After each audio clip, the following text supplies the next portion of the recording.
Sri Hari Nyama Cintamani, the Transcendental Touchstone of the Holy Name. Chapter 1 Introduction to the Glories of the Holy Name. All glories to Sri Gadadhara Pandit and Lord Sri Gauranga. All glories to Lord Nityananda, the life of Srimati Bhagavati Devi. All glories to Sri Advaita Acharya and Mother Sita. All glories to Srila Srivasa Pandit and all the devotees of Lord Chaitanya. At Nilakala, within his sacred temple near the ocean shore, the Supreme Personality of Godhead resides in his form of wood known as Daru Brahman. The Supreme Lord Hari descended to the material world in this form of Jagannath to deliver the living entities from their eternal bondage. He grants material benedictions to those who require them and final release from all material attachments to those who are more spiritually advanced. In this same sacred abode, the same Supreme Lord took the role of a renounced sannyasi to give his supreme blessing to humanity. Residing in Kasi Misra's home, he propagated the only dharma needed by the fallen souls of this age, and so established the real meaning of religion in Kali Yuga. There, like a desired tree yielding unlimited treasures, surrounded by his many devotees, Lord Chaitanya distributed love of Godhead, Krishna Prema, freely to all people. Ensuring that his teachings would be correctly disseminated, he had certain associates speak on specific subjects while he himself gave his blissful audience. Thus he relished Sri Ramananda Ray's revelation of the confidential sweetness of the conjugal love of Sri Radha Krishna, Sri Sarvabhauma Bhattacharya's explanation of actual liberation, Sri Rupa Goswami's intricate analysis of the various levels of loving exchange with the Lord, and Srila Haridasa Thakura's glorification of the supreme efficacy and excellence of the holy name. One day, after bathing in the ocean, Lord Chaitanya met Srila Haridasa Thakura under the Siddhabacula tree. Greatly pleased at seeing Srila Haridasa, the Lord inquired from him the means by which the conditioned souls can most easily be delivered from sin. Srila Haridasa fell at the Lord's lotus feet and clasped them tightly. His entire body went into rapture, and he offered humble prayers punctuated by shivering and tears. In a choked voice Srila Haridasa said, "My Lord, your wonderful pastimes are unfathomable, and am but unfortunate and illiterate. Your lotus feet are my only resort. What is the use of asking such questions of a worthless person like me?" Srila Haridasa continued, "You are Krishna, the Supreme Personality of Godhead, who has appeared in Navadvipa to save all living entities. O my Lord Gauranga, kindly shelter me in the shade of your lotus feet, for only this will gladden my heart. Your holy name is unlimited, you are the embodiment of endless excellences, and your exquisite beauty draws me into a shoreless ocean of joy. Your pastimes are ever expanding, you have manifested your name, form, qualities and activities in this material world so even a fallen wretch like myself can relish them. It is impossible for one with mundane vision to perceive your transcendental features with his limited senses, but now you are mercifully revealing yourself for the highest benefit of humanity. This is indeed the direct display of the internal spiritual potency of the Lord. You are the spiritual sun and I am an insignificant spark of your effulgence. You are my Lord and Master and am your servitor eternally. The ambrosia emanating from your lotus feet intoxicates all my senses.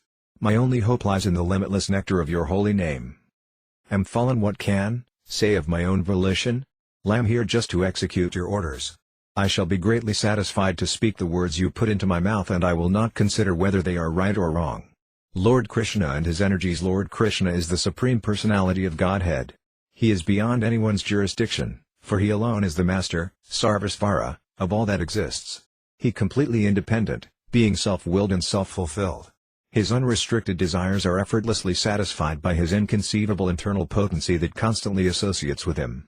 This potency is a feature of his inherent nature and is therefore never independent of him. Footnote 1 by Srila Bhaktivinoda Thakura, he is known as the non-dual Supreme Consciousness by dint of his free will and inconceivable potency. Empirical philosophers, jnanis, attempt to rob this non-dual divinity of his personal will and potency by postulating him to be the impersonal Brahman. But in fact the impersonal Brahman, Krishna's consciousness minus will and potency, is only the effulgence of the supreme non-dual Brahman. Through the eightfold yoga system, yogis can perceive the non-dual Supreme Being within their hearts as the localized supersolar Paramatma who pervades and witnesses all existence. But Paramatma is also just a partial appearance of Krishna. Lord Krishna alone is the absolute consciousness, for only he displays absolute potency, will and control. End of footnote 1. Krishna exists within all his energies and is thus not different from them. The Vedas declare Lord Krishna to be the infinite, absolute Vibhu, his energies are his attributes, Vibhava. His Vibhava energies are the root of all existing phenomena, yet even in the midst of unlimited phenomena ever expanding throughout all time, Krishna remains aloof and indivisible in his original form. The three kinds of Vibhava Vibhu is perceivable only by the grace of his Vibhava energies, of which there are three kinds. There are, as revealed in the scriptures, the spiritual energy, Siddha-Vibhava, the material energy, Maya or acid Vibhava, and the marginal energy, Jiva Vibhava. Footnote 2 by Bhaktivinoda, vertical bar, Krishna's Siddha-Vibhava is a direct transformation of his Sit-Sakshi, his personal internal potency. The display of Siddha-Vibhava includes his abode, known as the Vaikuntha Loka, his innumerable names like Govinda, Hari, etc., his transcendental forms like the threefold bending form with two hands playing the flute, his divine qualities, so sublimely pleasurable to his devotees, his super-excellent pastimes like the Rasa dance in Vrindavana and its corresponding appearance in Navadvipa as the congregational chanting of the holy names. These spiritual opulences are countless. Another feature of the Sit-Sakshi is the Sandhini potency by which all things exist and are held together as an interrelated whole, including the relationships of the jivas to the Lord. Similarly, the Sit-Sakshi manifests the Samvit potency, which reveals knowledge of Krishna, his energies, and one's own identity. The Sit-Sakshi also generates the Hladini potency, which gives rise to the ecstatic bliss of spiritual relationships, spiritual emotions and their combination in the sweet exchanges of rasa or the mellows of divine love. All of these transformations of the Sit-Sakshi or Yogamaya, i.e. Siddha-Vibhava and the Sandhini, Samvit and Hladini Saktis, are beyond material place, time and qualities, being eternally pure and full of bliss. End of footnote 2. The Sit-Sakshi is known as Visnapada. The Sit-Sakshi is never affected by the inferior Sit-Sakshi.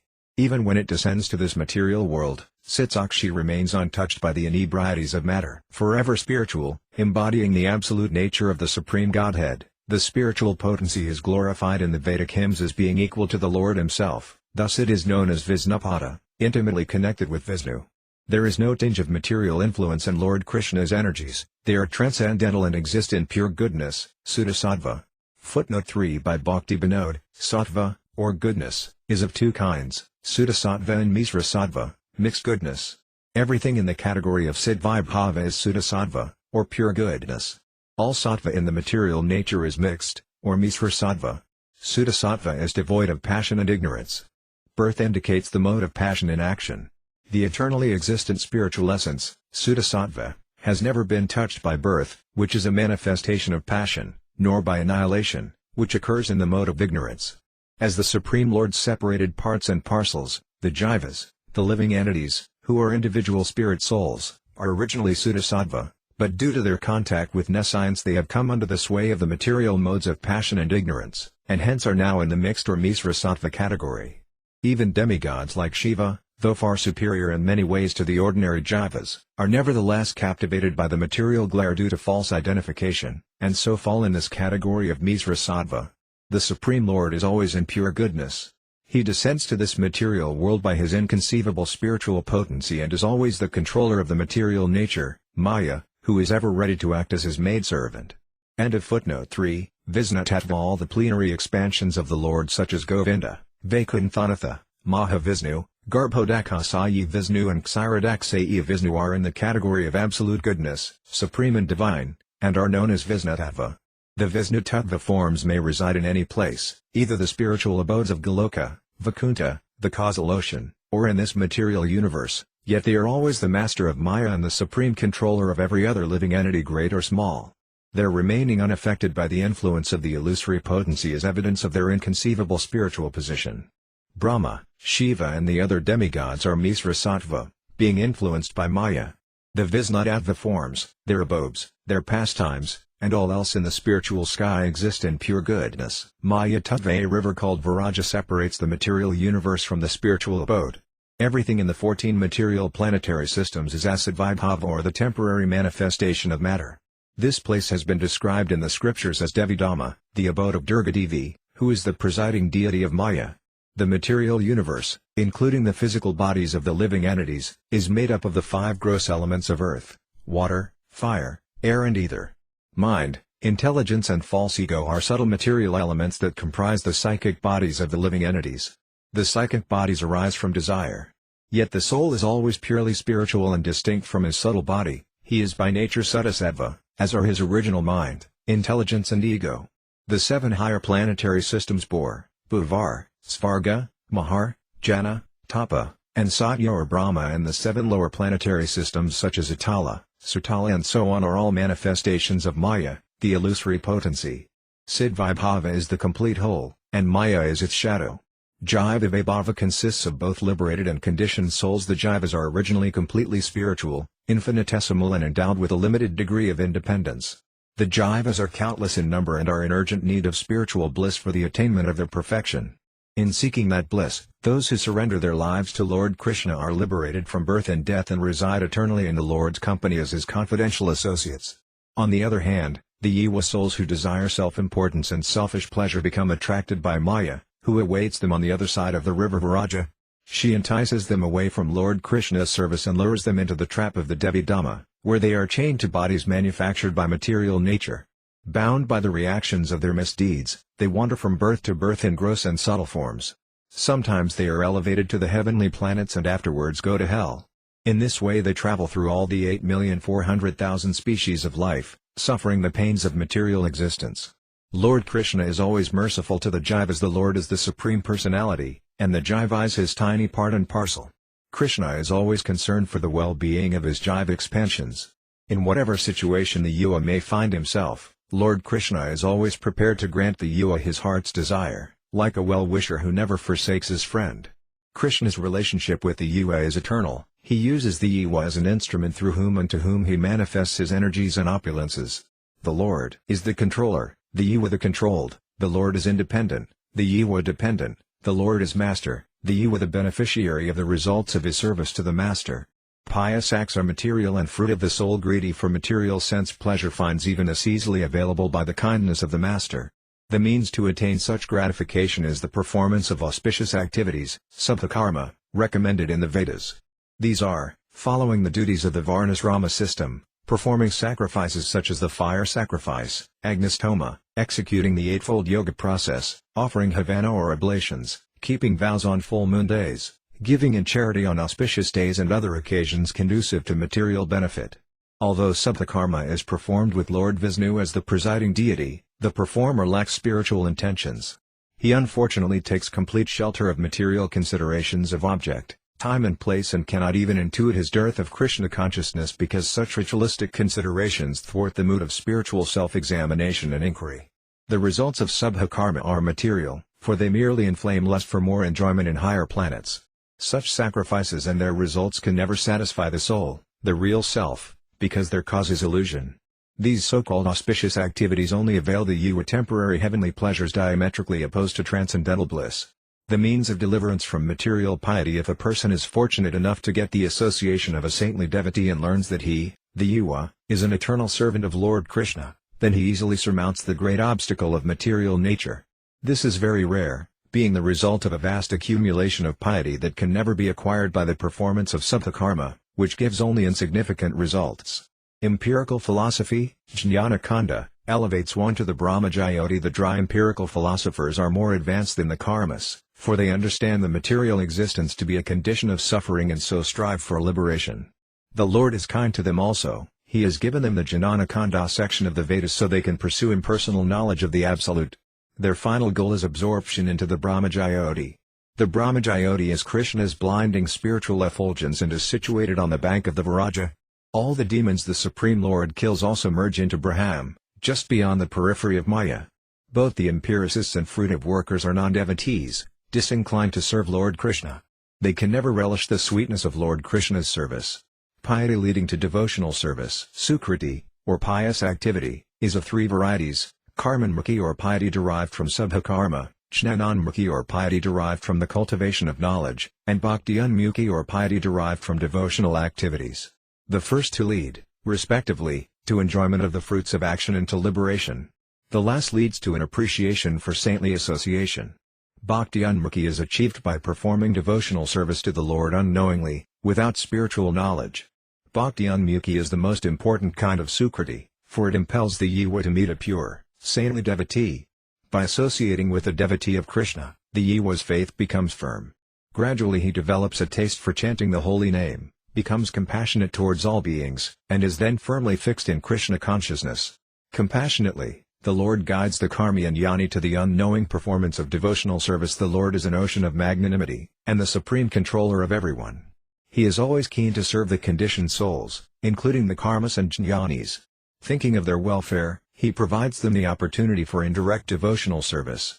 The karmi who follows varnasrama dharma associates with saintly persons and executes his duties for the satisfaction of the Supreme Lord Hari. Such activities cleanse his heart and gradually destroy the desire for more fruit of work. In its place the seed of Shraddha, or pure faith, is sown within his heart. The jnani who sincerely seeks transcendental wisdom humbly enters the company of pure devotees and invokes their inherent compassion towards him. By their grace, he easily develops firm faith in the direct process of pure devotional service. In this way, by the jnani's indirect devotion to knowledge, he gets the shelter of the pure devotees. The Lord says, "My servant, the Yuva, may succumb to the treachery of my illusory potency, but I keep his best interests in my heart. By degrees, inspire him to develop an aversion to sense enjoyment and liberation, and then grant him attraction to devotional service unto me. I lead the Yuva in his pursuit to fulfill his material desires by engaging him in the indirect devotional processes of karma and jnana, and in this way, strengthen his faith and love for me." Lord Krishna is most compassionate. The indirect devotional paths are but a hint of his causeless mercy. Without his loving intervention, how could the Yuva ever become purified?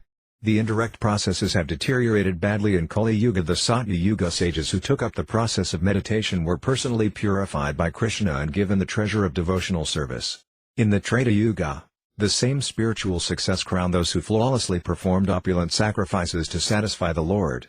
In the Dvapara Yuga, he granted devotion to those who adhere to the path of perfect deity worship. With the advent of Kali Yuga, Lord Krishna saw the dreadful condition of the jivas and relinquished all hope in the processes of karma, jnana and yoga. People in the Kali Yuga are short-lived, always harassed by disease, and are born with a weak body and mind. The observance of varnasrama dharma and the cultivation of Sankhya philosophy, yoga, and empiricism will not yield the strength humanity needs to redeem itself. Footnote 4 by Bhaktivinoda. In Kali Yuga, the indirect devotional paths of jnana and karma are extremely narrow and hazardous. They are intended to lead one to the shrine of devotional service through either the association of saintly persons during philosophical discussions, or by the ritualistic offering to the Supreme Lord of the results of work performed without desire. In Kali Yuga both paths have become contaminated. Genuine saintly persons, now rarely seen, had been displaced by crass, commercial pseudo-spiritualists. Religious duties are no longer performed for purifying the consciousness but for enjoyment of the material results of the rituals. Therefore these secondary paths are no longer beneficial. Even the process of deity worship that gave the highest spiritual success in Dvapara Yuga has become impure and degraded. End of footnote 4. The prime process, chanting the holy name the Lord, considering the jiva's welfare, descended in Kali Yuga along with his holy name to propagate the Yuga Dharma, the religion of the age. By taking up the Yuga Dharma the Yuva attains love of Krishna. He is only to remember the Supreme Lord's name, namasmarana or japa, and chant the Lord's name congregationally, namasankirtan. The holy name is both the means and the end. The only method or means, sadhana, in this age is the holy name of the Lord. The only goal, sadhya, to be attained in this age is Krishnaprema. Even in the stage of perfection, the name is not given up but is chanted all the more, for it is intrinsic to the activities of prema. Indeed, the name is not different from the Lord, it is the very embodiment of prema. If the means is the end, then the end and the means never contradict one another. If process is identical to the objective, then it is easy for the jivas to attain the desired goal of life, Krishnaprema. By the mercy of his holy name, Krishna easily delivers the jivas in the age of Kali. Footnote 5 by Bhaktivinoda. In karma and jnana, the sadhana and sadhya are in conflict. The only real goal or sadhya of the Vedas is to attain the mercy of the Lord. As one approaches the goal via the paths of karma and jnana, they vanish, being impermanent. But namasadhya already exists in namasadhana, for the Lord is forever identical to his holy name. This truth is known only by great good fortune. End of footnote 5. Srila Haridasa, the incarnation of Lord Brahma, fell at the Lord's lotus feet with tears cascading from his eyes. His body heaving with sighs, Haridasa declared, "I am extremely fallen and am much engrossed in material life. Being the rascal, I never chanted your holy name."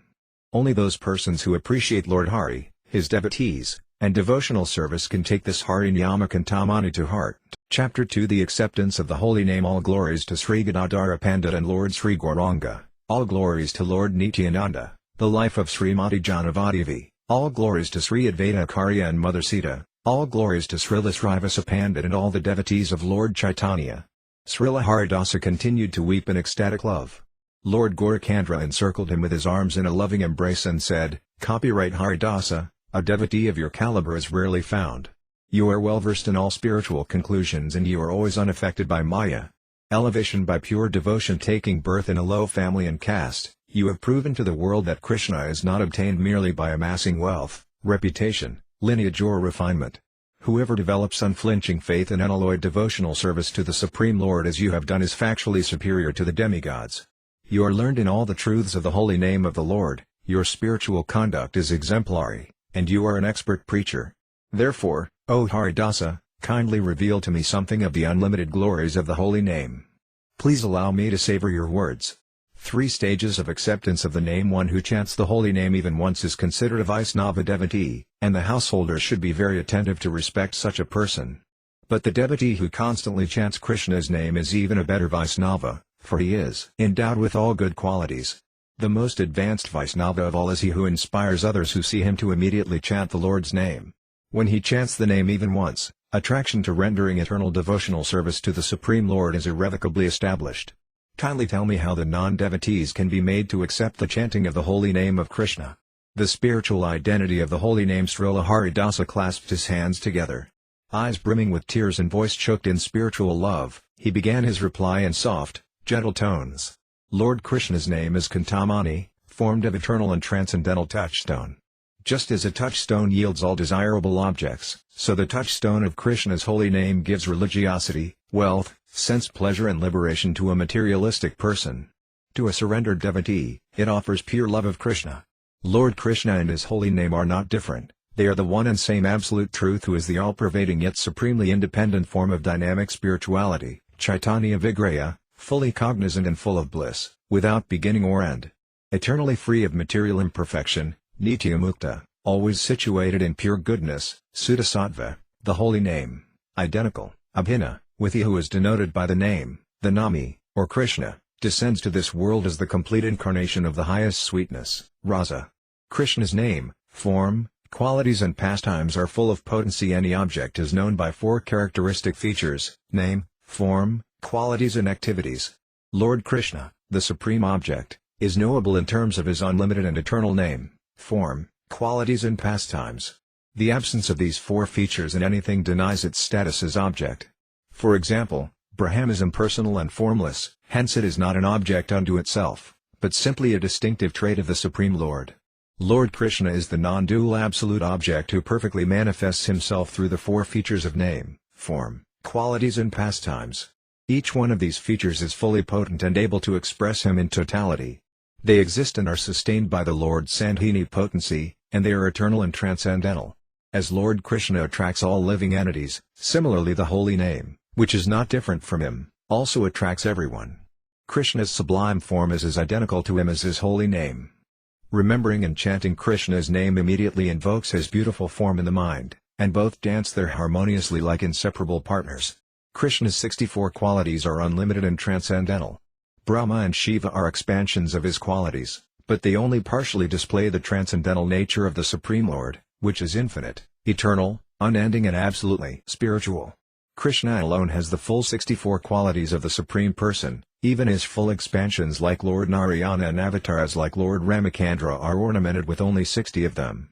Demigods up to the level of Shiva possess 55 of these qualities, but only in limited measure.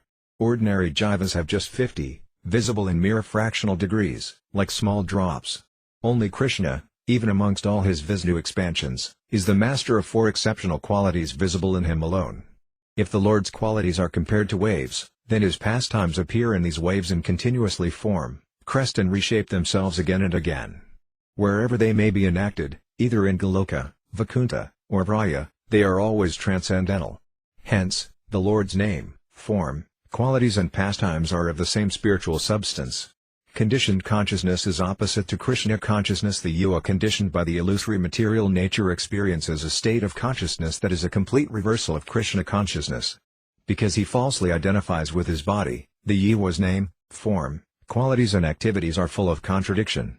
Once he is purified of his material contaminations, these four features become harmonious and identical with the soul. But until he is liberated by the Lord's grace, the jiva will continue to suffer the pains of his false identification eternally. Krishna, being beyond material existence, eternally enjoys his name, form, qualities and activities as one truth inseparable from him. The holy name is the primary feature of the four characteristic features, nama, rupa, guna, lila. The Lord's holy name is the primary one because it awards cognition of the other three. Therefore chanting the holy name is the foremost religious activity, dharma, of a Vaisnava. From the holy name gradually blossoms the Lord's form, qualities and pastimes. The entire panorama of Lord Krishna's pastimes is present in the holy name. Lord Chaitanya has personally declared Krishna's name to be the highest absolute truth. There are only two realities in this world, the holy name and the jiva. In the entire material existence there is nothing comparable to the holy name. The holy name is the most precious jewel in the Lord's treasure house. In this whole universe there are only two meaningful truths, the jiva and the holy name. Everything else is deceptive. By the will of the Lord, the jiva entered this realm of inert matter and was bewildered by it, as when in the beginning Brahma thought himself to be all alone.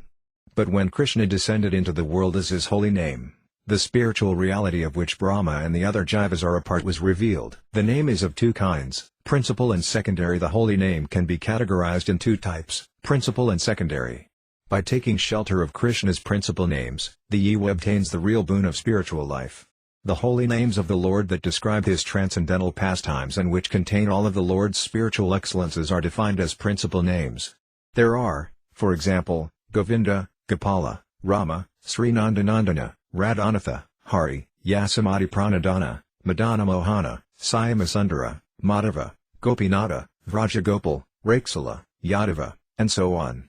Anyone who chants the names of the Lord that depict his eternal pastimes can attain the Lord's supreme abode. The secondary names and their symptoms. The Vedas address the Lord with names that describe his affiliation with his material energy. These are his secondary names, for example Creator, Supersoul, Braham, Maintainer and Annihilator of the world, Yajneswar, Hara, etc. Such names of the Lord are invoked by those pursuing fruitive activities and empirical knowledge. In keeping with the Vedic directions, the chanting of such names of the Lord will result in piety and salvation. However, Krishnaprema, the most perfect result of chanting the holy name of the Lord, is attained only by saintly souls who invoke Krishna's principal names. The pure name and name abhasa, different results if the holy name is chanted just once, though impurely so, or if the sound is simply heard, then the living entity regardless of his high or low caste is immediately liberated. This is the declaration of Scripture. And furthermore, when the holy name is chanted in the clearing stage, name abhasa the stage when impurities are swept from the heart of the chanter, then the highest goal is attained after some delay. All other auspicious pious results including liberation can be quite easily achieved in name abhasa, but the attainment of love of Godhead is suspended for a while until the jiva reaches the summit of chanting the pure name or sadhanama. One obtains love of Krishna only after reaching this stage of pure chanting. In name abhasa, sin and unwanted desires in the heart are eventually dissipated, thereafter the devotee chants purely. Sadhanama offers the devotee the highest spiritual success, love of Krishna. Vyavadana or disruption causes offense. Chanting should be free from any form of disruption because this will result in offenses against the holy name, which in turn pose an insurmountable obstacle on the path to success. Vyavadana or disruption is of two kinds. The first type is known as Varna Vyavadana or disruption in the syllables. For example, in the Bengali word Hatakari, ha and the last syllable ri can be put together to form Hari, a name of Krishna. But because the syllables tika are inserted in the middle, the repetition of Hatakari will not give actual benefit. Yet the Islamic word haram is not perverted by such disruption of the syllables or Varna Vyavadana. The syllables comprising the holy name Ram are uninterrupted, hence, speaking the word haram gives liberation because it is name abhasa. The second type of Vyavadana is called Tattva Vyavadana or disruption of philosophical conclusions. This offense is much more serious. Lord Krishna's name and Lord Krishna himself are non-different. But someone who is polluted by Mayavadi philosophy imagines them to be separate. Such an offensive conclusion is clearly against all Vedic teachings and will totally destroy one's spiritual life. It is impossible to obtain Krishnaprema from such chanting. In summary, one should understand properly that the holy name is identical to the Lord himself. The principal names of Krishna should be chanted as Sadhanama, devoid of name abhasa and the aparacha of Vyavadana. The person who takes these considerations to heart and chants Sadhanama even once is considered a Vaisnava. He is to be served with faith and devotion. Overcoming Namabhasa and attaining prema. Anyone wanting to attain the highest spiritual success of chanting purely must approach a bona fide spiritual master and serve him carefully and sincerely. Gradually, as all the anarthas or unwanted desires in the heart are destroyed, the transcendental name of Krishna appears and dances on the tongue of the devotee. The holy name, now nectarian in taste, cannot but be relished by the devotee at every moment. Thus spiritually intoxicated, the devotee always feels like dancing. As the holy name dances, the devotee likewise dances, and at that moment the ecstasy of love of Godhead also enters dancing into the devotee's heart. Then the entire world will dance and Maya will flee away. Only the faithful are eligible to chant the omnipotent holy name. The Supreme Lord has infused his transcendental name with all of his potencies and offered it to humanity. One who has sufficient faith in Lord Krishna's name is eligible to chant, and only one who chants the name is properly executing the prescribed duties of the human being. He is called an adhikari or possessor of the holy name. The holy name is so potent that chanting does not depend on conditions of time, place, rules, cleanliness, and so on. Pious activities, such as the giving of charity, the performance of sacrifices, the taking of ablutions, or the recitation of Vedic mantras are all regulated by stringent rules. But for the chanting of the holy name, the only prerequisite is faith. One who takes shelter of the holy name with unflinching faith will attain all perfection. Accept things favorable to chanting and reject things unfavorable. The Yuga and Kali Yuga must become free from deceit. Join Lord Krishna's family of devotees and continuously chant the holy name. He should accept everything favorable for devotional service and at the same time reject unfavorable things. He should seek out the association of devotees and utilize his life in service to the Lord's holy name and the Vaisnavas. He should forego all other religious practices and pious activities and never worship any other devata. Nor should he think anything to be independent from Krishna. One who always chants the holy name and serves the devotees will surely obtain Krishna prema. Srila Haridasa Thakura again placed his head on the Lord's lotus feet. Weeping, he begged the Lord that he might develop attachment for the holy name. One who is blessed with love and devotion and who takes pleasure in serving Srila Haridasa Thakura's lotus feet will find the touchstone of the holy name to be as precious as life itself. Chapter 3 The Unclarified Name, Namabhasa. All glories to Sri Gadadhara Pandit and Lord Sri Gauranga. All glories to Lord Nityananda, the life of Srimati Janavati Devi. All glories to Sri Advaita Acharya and Mother Sita. All glories to Srila Srivasa Pandit and all the devotees of Lord Chaitanya. Extending his lotus-like hands, the merciful Lord Chaitanya lifted up Srila Haridasa and said, "My dear Haridasa, please take hold of yourself and inform me about Namabhasa." The holy name is so potent and endowed with such transcendental qualities that anyone can easily achieve liberation simply by chanting. Once Namabhasa is understood, one can strive to chant purely the holy name of Krishna. Jnana is like mist, and anartha is like clouds. The holy name is an all-powerful, brilliant sun that disperses the darkness of Maya or nescience. Clouds and mist may sometimes blanket one's vision, the sun is then not visible. Similarly, the jivas are covered over by the mist of jnana, ignorance, and the clouds of anartha, material tendencies. Lord Krishna and his holy name are identical. They are an omnipotent spiritual sun that destroys the darkness of nescience. To stream mercy upon the conditioned souls, the sun of the holy name has arisen on the horizon of this material world. The mist of ignorance and the clouds of anartha spread a blanket over the Yuva's vision so that he is unable to see the sun-like holy name. The sun is too big for any cloud or mist to cover, but if the Yuva's vision is obscured, then the sun is hidden from him. Ignorance covers knowledge of the holy name, the Lord's position, and self-identity. Even after accepting the holy name, if one does not understand the name's identity and transcendental nature, a mist of ignorance is created that plunges the Yuva into darkness. One who is ignorant about Lord Krishna's position becomes confused and begins to worship the demigods. Thus he is entangled in the cycle of fruit of action or karma. That person who has not realized the Yuva's transcendental nature suffers from Svarupa Brahma, confusion of identity, and is in material consciousness, deluded and always in ignorance. Srila Haridasa Thakura exclaimed in exhilaration, "Today, am most fortunate, for from my mouth the Supreme Lord himself, Chaitanya Mahaprabhu, wants to hear about the holy name." He then began by elaborating further on the subject of ignorance. One who is in ignorance does not know that Lord Krishna is supreme over all. His eternal servitors are the demigods and all other jivas. He does not know that the Yuva's nature is transcendental, and that the material world is an appearance of Maya, the Lord's illusory energy. Anyone who understands these truths in their relationships is freed from the darkness of ignorance and can pass beyond the veil of Namabhasa. The cloud of anartha is comprised of hankering for illusory things, weakness of heart, and offenses. Hankering for things temporary and unreal, weakness of the heart and mind, and offenses are clouds of anarthas that keep the jivas in constant suffering.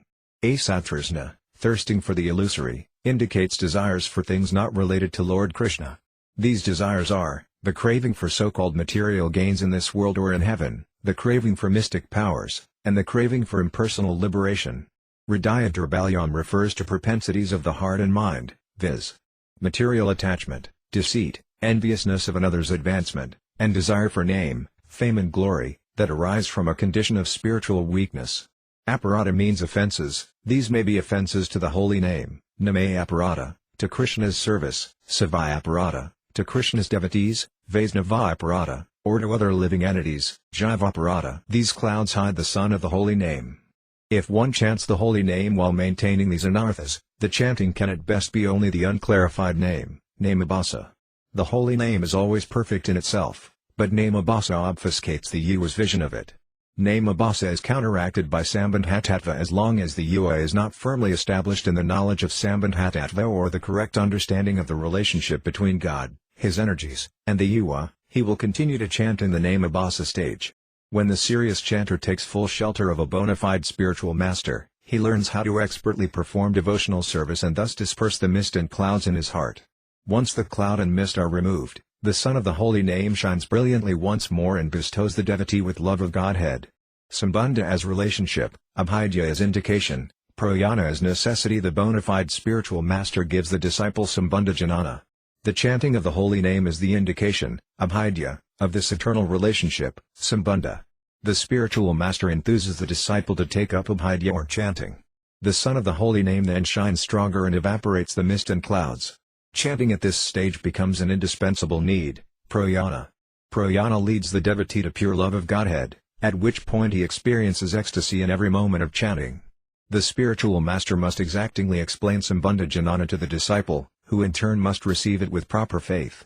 The quintessence of this knowledge is that Lord Krishna is eternally the Supreme Personality of Godhead, the jiva is his eternal servitor, and the jiva's loving relationship with Krishna is likewise eternal as an inherent trait of his nature. In contact with material nature, the jiva forgets his eternal relationship with the Lord and loiters aimlessly in this world of illusion searching for bliss. The material world is a veritable prison house where the jiva is penalized for turning his back on Krishna. It consists of the 14 planetary systems which together are known as the Devadhama. These planetary systems are the cells within the prison where the recalcitrant jivas are confined. Devadhama is not a place for experiencing happiness and bliss. The material so-called pleasures offered to the jivas here are only temporary, and as such are the cause of further suffering. As is the plan of any penal system, the jivas are gradually reformed through this punitive arrangement. By the mercy of a Vaisnava devotee of the Lord, an imprisoned jiva may accept the holy name and the attendant Sambandha Janana and finally ascend to pure love of Godhead. Such a fortunate soul will consider even Suja Mukti or impersonal liberation to be reprehensible. But until he is solidly grounded on the Sambandhajnana understanding, his chanting will be polluted by anarthas. This is Namabhasa. In this stage, the jiva cannot chant the pure name of Krishna.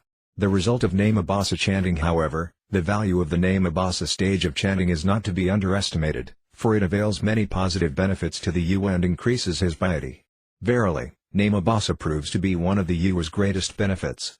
It offers him more good fortune than all religiosity, vows, yoga, or sacrifices can offer together. In Namabhasa, all sins are absolved, liberating the jiva from the effects of Kali Yuga. The Namabhasa chanter becomes a well-wishing servitor of the fallen souls because he frees others as well as himself from the disease of material consciousness. Fear and distress are subdued, allowing the chanter to enjoy security and equanimity. The miseries inflicted by demons, ghosts, hobgoblins, evil spirits and malefic planetary influences are easily averted. Even if the chanter is destined for the hellish planets, he will attain liberation, because prarabdha karma, sinful reactions of previous lives' activities that are taking effect now, is countered. Namabhasa is greater than the result of studying all the Vedas, of visiting every pilgrimage place, or of performing every possible altruistic and pious work.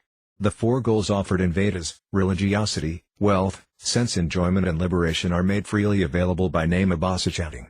It is endowed with unimaginable power to reclaim any living entity. It bestows unlimited joy and elevates even the derelicts to a very exalted stage of realization. Name Abhasa offers eternal residence in the spiritual abode of Vaikuntha, especially in Kali Yuga. This is the declaration of scripture. Name Abhasa has four attitudes: Sankata, Parayasa, Staba and Hila. The four attitudes in name Abhasa chanting are Sankata, unintentionally or coincidentally; Parayasa, in jest or ridicule; Staba, derisively; and Hila, with disregard and neglect.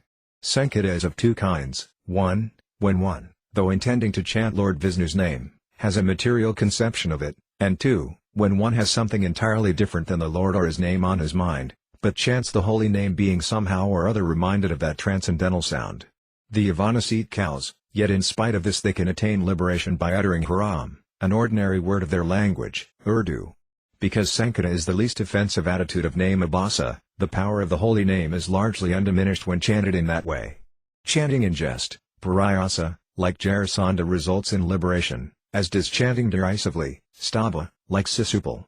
Even chanting inattentively and with disregard, Hila, results in deliverance from the pangs of material existence. Name Abhasa chanting can purify anyone.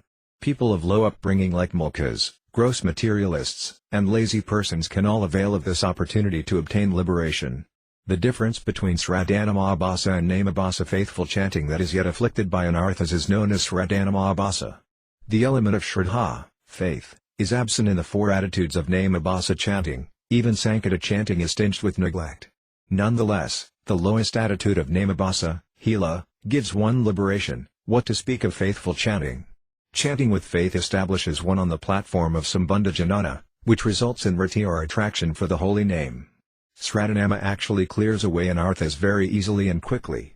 Anartha-free Name Abhasa chanting becomes Sadanama, which gives Krishnaprema. Short of Krishnaprema, every other success is available in Name Abhasa. When anarthas are nullified, then Name Abhasa is converted to Nama or Sadanama, the pure name. By pure chanting and by following the rules of sadhana as instructed by Guru, Sadhu and Sastra, one slowly but surely acquires Krishna Prema, love of Godhead. But Name Abhasa chanting can never give Krishna Prema. That soul is indeed fortunate who has freed himself from committing Nama Aparada in the Name Abhasa stage. The offenseless stage of Name Abhasa is far superior to Karma and Janana, for it nurtures the seed of faith that sprouts rati or attraction. This attraction leads the chanter to Sadanama and finally to Prema. Footnote 1 by Bhaktivinoda. The scriptures are filled with words like Name Abhasa, Vaisnavabhasa, Sradabhasa, Rati-abhasa, Prema-abhasa, Mukti-abhasa, etc. The suffix abhasa has a special meaning that is applicable in many ways. Abhasa, faint or indistinct image, is of two sorts, Svarupa-abhasa and Pratibimba-abhasa. Svarupa-abhasa is the partial infiltration of the full brilliance. For example, on a cloudy day the light of the sun is only partially visible because the full brilliance of the sun is shaded by the clouds. Name Abhasa caused by the cloud-like coverings of ignorance is called Shayanama Abhasa or the faint shadowy name. The way to the shadowy name is opened by Chayasvradabhasa or the faint shadow of Shraddha, faith. Pratibimba Abhasa means the reflection of a distorted image of the real object, as sunlight is distorted when reflected off the surface of water. Such a distorted, broken reflection can never result in a complete perception of the original source of light. When the rays of the holy name reflect off the heart of a Mayavadi, Pratibimbanama Abhasa appears, bequeathing Suji Mukti upon the Mayavadis who chant it. Such chanting, however, will fail to generate the quintessence of chanting, Krishnaprema.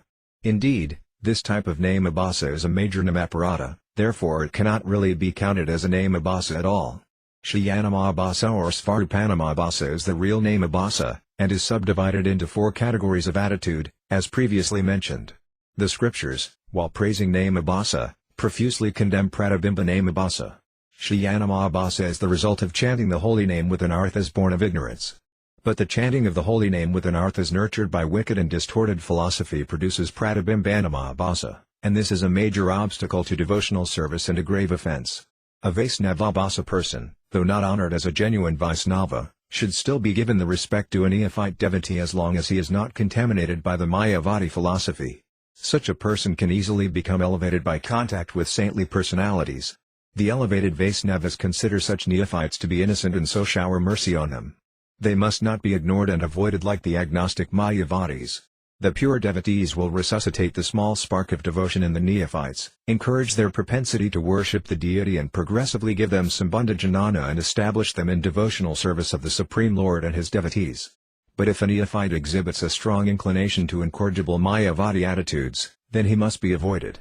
End of footnote 1. When such a person sees pure firm faith in others, he is impressed, and dim faith is invoked in him by good association. Desiring elevation, he may chant constantly, but because he nurtures strong attachments to sense pleasure and liberation, his Shraddha is not real, it merely appears to be Shraddha. This is defined in the scriptures as Pratibimba Shraddha Abhasa. Hence, Pratibimba Shraddha Abhasa results in Pratibimba Namabhasa. If this sort of Namabhasa becomes further aberrated by Mayavadi philosophy, the chanter thinks that the perfect and transcendental name of the Lord is mundane and imperfect, and requires to be perfected by impersonal knowledge. This offense obliterates whatever little bit of genuine Shraddha he may have had. The difference between Haya and Pratibimba Namabhasa. Haya Namabhasa is symptomatic of ignorance and weakness of the heart. Many anarthas may plague the devotee in this condition, but all these faults are rectified by continuous chanting of the Lord's holy name. But Pratibimba Namabhasa chanting increases one's offenses. According to the Mayavadis, Lord Krishna's name, form, qualities and pastimes are all illusory, false, temporary and contaminated. They mistake prema or pure love of Godhead for sentimentalism. Mayavadi philosophy characteristically contradicts the devotional path of bhakti at every turn. Therefore, Mayavadis are the greatest offenders. The Mayavadis' chanting is not real chanting. The syllables of the Lord's name may emanate from his mouth, but the vibration is bereft of the potency of the Lord. His chanting is filled with yearnings for sense pleasure and liberation, and all the while he thinks the Lord's name is material. Because he tries to cheat, his chanting results in unrelenting misery. How does the Mayavadi redeem himself? If by some good fortune the Mayavadi relinquishes the desire for sense gratification and liberation and, thinking himself a servant of Krishna, begins to chant, he becomes exonerated from his offenses and philosophical aberrations. He then takes shelter of the holy name and repents. This opens the way to again hear from an associate with the pure devotees. Thus his chanting leads him to comprehend Sambandha Janana. If he chants while continuously shedding tears of contrition, he can invoke the mercy of the holy name. The Mayavadi's offense is he sees bhakti as material. The Mayavadi considers both the transcendental form of Lord Krishna and the Jiva's constitutional position as the Lord's eternal servitor to be transient and imaginary. This Mayavadi philosophy is a grievous namaparada. Namabhasa is truly a wish-fulfilling tree, for it even offers to the Mayavadis the suja liberation so desired by them. Because the name is omnipotent, it offers mukti abhasa or seeming liberation in the pratibimba namabhasa stage. Amongst the 5 types of liberation, suja, becoming one with God, is considered abhasa, or merely the hint of liberation. Material suffering is indeed terminated in suja, but certain spiritual doom follows. The Mayavadis, captivated by Maya, find suja pleasurable, but it is only a mere hint of actual happiness. They forever forfeit transcendental existence, knowledge, happiness and devotional service, because sujamuchi obfuscates remembrance of Krishna. Where is the question of eternal bliss when the eternality of bhakti and prema is doubted? If the Hayanamabhasa chanter refrains from Mayavadi contamination, he gradually attains Suddhanama. If the Hayanamabhasa chanter is not contaminated by atheistic concepts, then he has a good chance. He is ignorant about the potency of the holy name, but it is the inherent nature of the name to impregnate that knowledge into the chanter. For example, the Sunday may not be visible when the sky is cloudy, but once the clouds are dispersed, the sun shines through in full glory. The dispersal of the clouds of anartha and ignorance is greatly assisted by the powerful influence of a bona fide spiritual master, and in a short time the chanter is able to attain the pure name and Krishnaprema. A devotee must not associate with Mayavadis. Concluding his explanation of Namabhasa, Haridasa said, the devotee must diligently avoid the association of Mayavadis and Sarvaisnavas who are attached to the pure holy name. O Lord Chaitanya, this is your injunction, and whoever follows it is very fortunate. Those who disregard and disobey this instruction are wretches who will suffer for 100 million births. My Lord, please rescue me from bad association and keep me at your lotus feet, for, can see no other alternative to your lotus feet. One who takes shelter at the feet of Srila Haridasa Thakura will incessantly chant the holy name and find real satisfaction in life. Chapter 4 10 Offenses against the holy name, Namaparada, blasphemy of the devotees, Sadhu Ninda, is the first offense. Introductory note by Srila Bhaktivinoda Thakura. Namabhasa was described in the previous chapter. The next 10 chapters deal with the 10 offenses to the holy name, and chapter 14 explains offenses to the deity, Savaparada. The nama and seva aparadas initially arise from anadas that cause namabhasa. If these aparadas are not corrected and become intentional, They not only impede one's spiritual progress, but remove one from devotional service entirely, placing him in hell. The first of these offenses is the subject of this chapter. Criticism or harmful intent to a qualified sadhu is a serious offense to the holy name. How can the Lord tolerate criticism of those who spread the glories of his name? All glories to Lord Sri Gauranga, the life of Sri Gadadhara Pandit. All glories to Lord Nityananda, the heart of Srimati Janavati Devi. All glories to Sri Advaita-acharya, the Lord of Mother Sita. All glories to Srila Srivasa Pandit and all the devotees of Lord Chaitanya. Lord Chaitanya said, Haridasa, now describe in detail the offences against the holy name. Srila Haridasa replied, My Lord, whatever I say will be on your prompting alone. I'm a mere puppet. The 10 offences against the holy name. The scriptures enumerate 10 offences against the holy name. Am very fearful of these offences. I will list them one by one. As I do, please give me the strength to avoid them, my Lord. 1. Blasphemy of the devotees of the Lord. 2. To consider demigods to be independent of the Supreme Lord, and to similarly think Lord Krishna's name, form, qualities and pastimes are separate from him. 3. To disobey the spiritual master who reveals the truth about the holy name. 4. To criticize the scriptures that describe the glories of the holy name. 5. To think the excellences and divine qualities of the holy name are imaginary, and to so interpret the scriptural glorification of the holy name. 6. To commit sinful activities on the strength of the holy name. 7. To instruct the faithless on the glories of the holy name. 8. To equate chanting of the holy name with auspicious ritualistic activities recommended in the Karmakanda sections of the Vedas. 9. To be inattentive while chanting the holy name. 10. To not develop love for the holy name after learning the name's glories because of maintaining attachments to the body and things related to the body. To blaspheme devotees is the first offense. To blaspheme a devotee of the Lord is the first offense against the holy name, and it completely disrupts one's spiritual life. The good qualities of a devotee have been personally described by Lord Krishna in his instructions to Uddhava, as recorded in the 11th canto of Srimad Bhagavatam. The devotee is merciful, is tolerant, is equal to all, does penance without injuring the body, is truthful, is pure-hearted, is compassionate, is free from lust in his intelligence, is master of the senses, makes no claims of ownership, is gentle, is clean, is regulated in eating, is peaceful, is apathetic to materialism, is patient, is steady, takes Lord Krishna as his only shelter, is free from illusion, is grave, has conquered over hunger, thirst, lamentation, envy, old age and death, does not expect honor from others, offers respect to others, is expert, is not a cheater, is knowledgeable. Qualities are of two kinds, Svarupa and Tatastha. These qualities can be divided into two categories, Svarupa, or the direct and indigenous quality of any substance, and Tatastha, qualities that are ornamental and visible when the substance comes in contact with something else. The devotee's acceptance of Lord Krishna as his only shelter, Krishna Eka Sarana, is his Svarupa Laksana, and all the other qualities are Tatastha. If by some good fortune one associates with a Vaisnava, he may develop a taste for the holy name and takes complete shelter at Krishna's lotus feet. Thus he develops the Svarupa Laksana, and then through continued chanting he will gradually develop all the other Lakshanas or symptoms. The other symptoms are Tatastha but nevertheless are essentially present in a Vaisnava.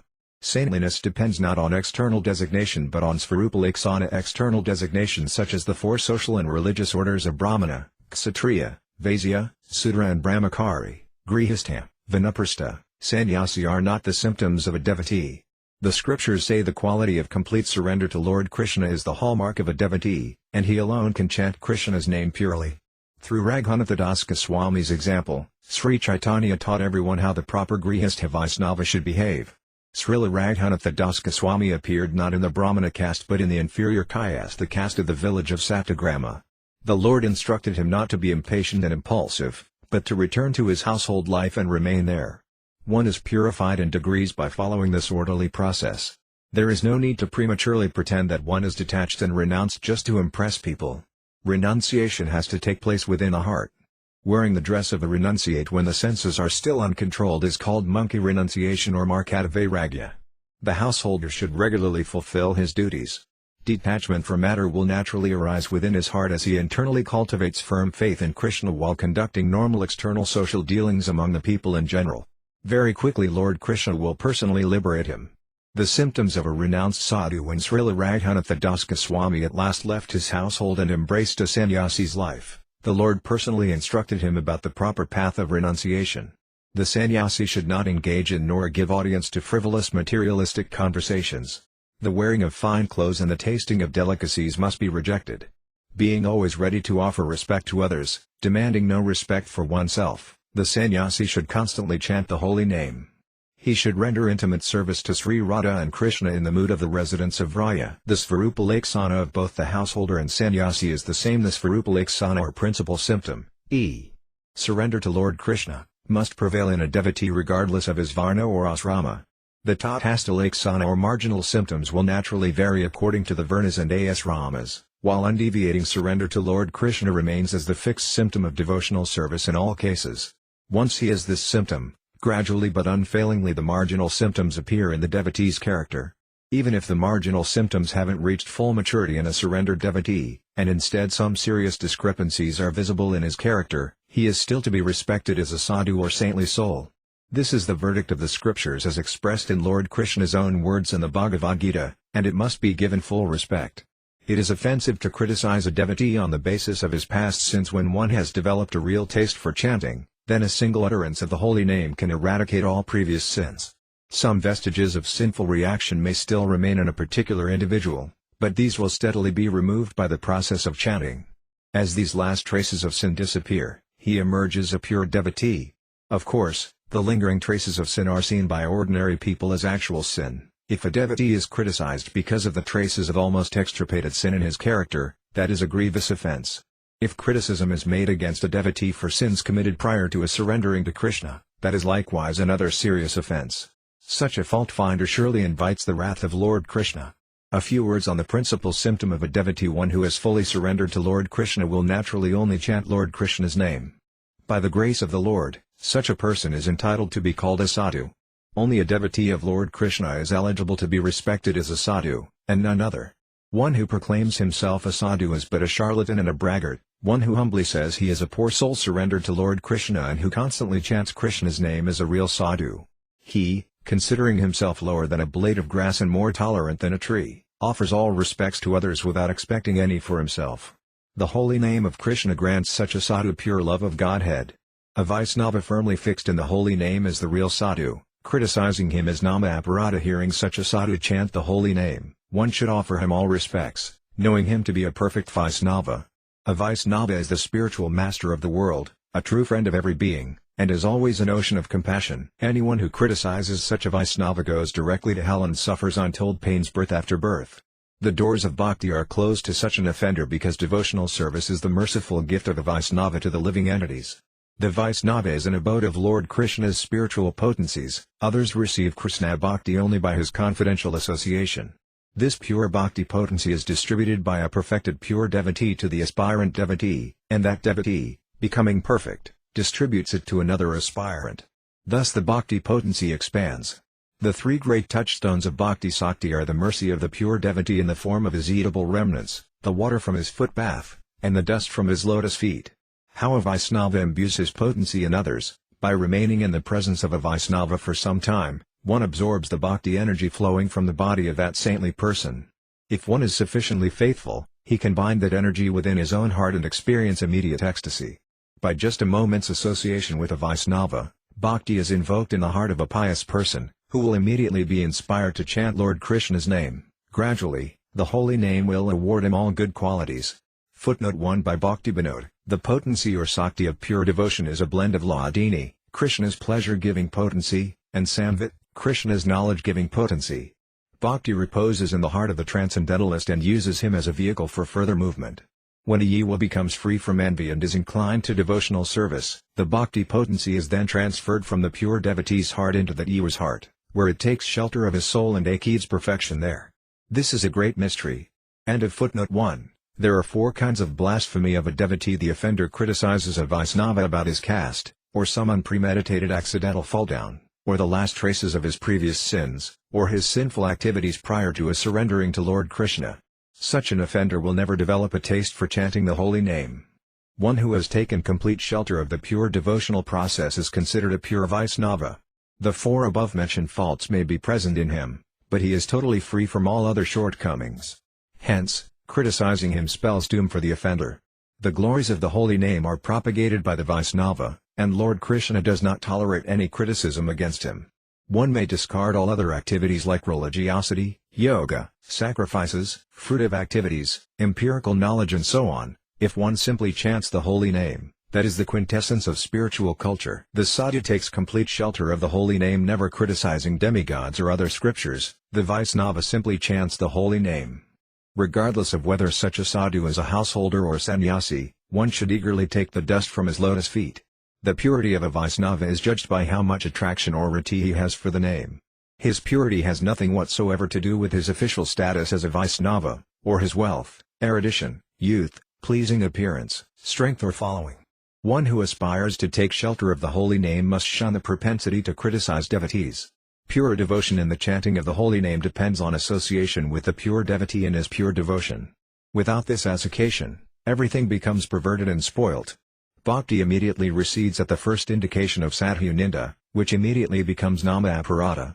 Let the aspirant devotee reject sadhu ninda and associate with and serve the pure devotees.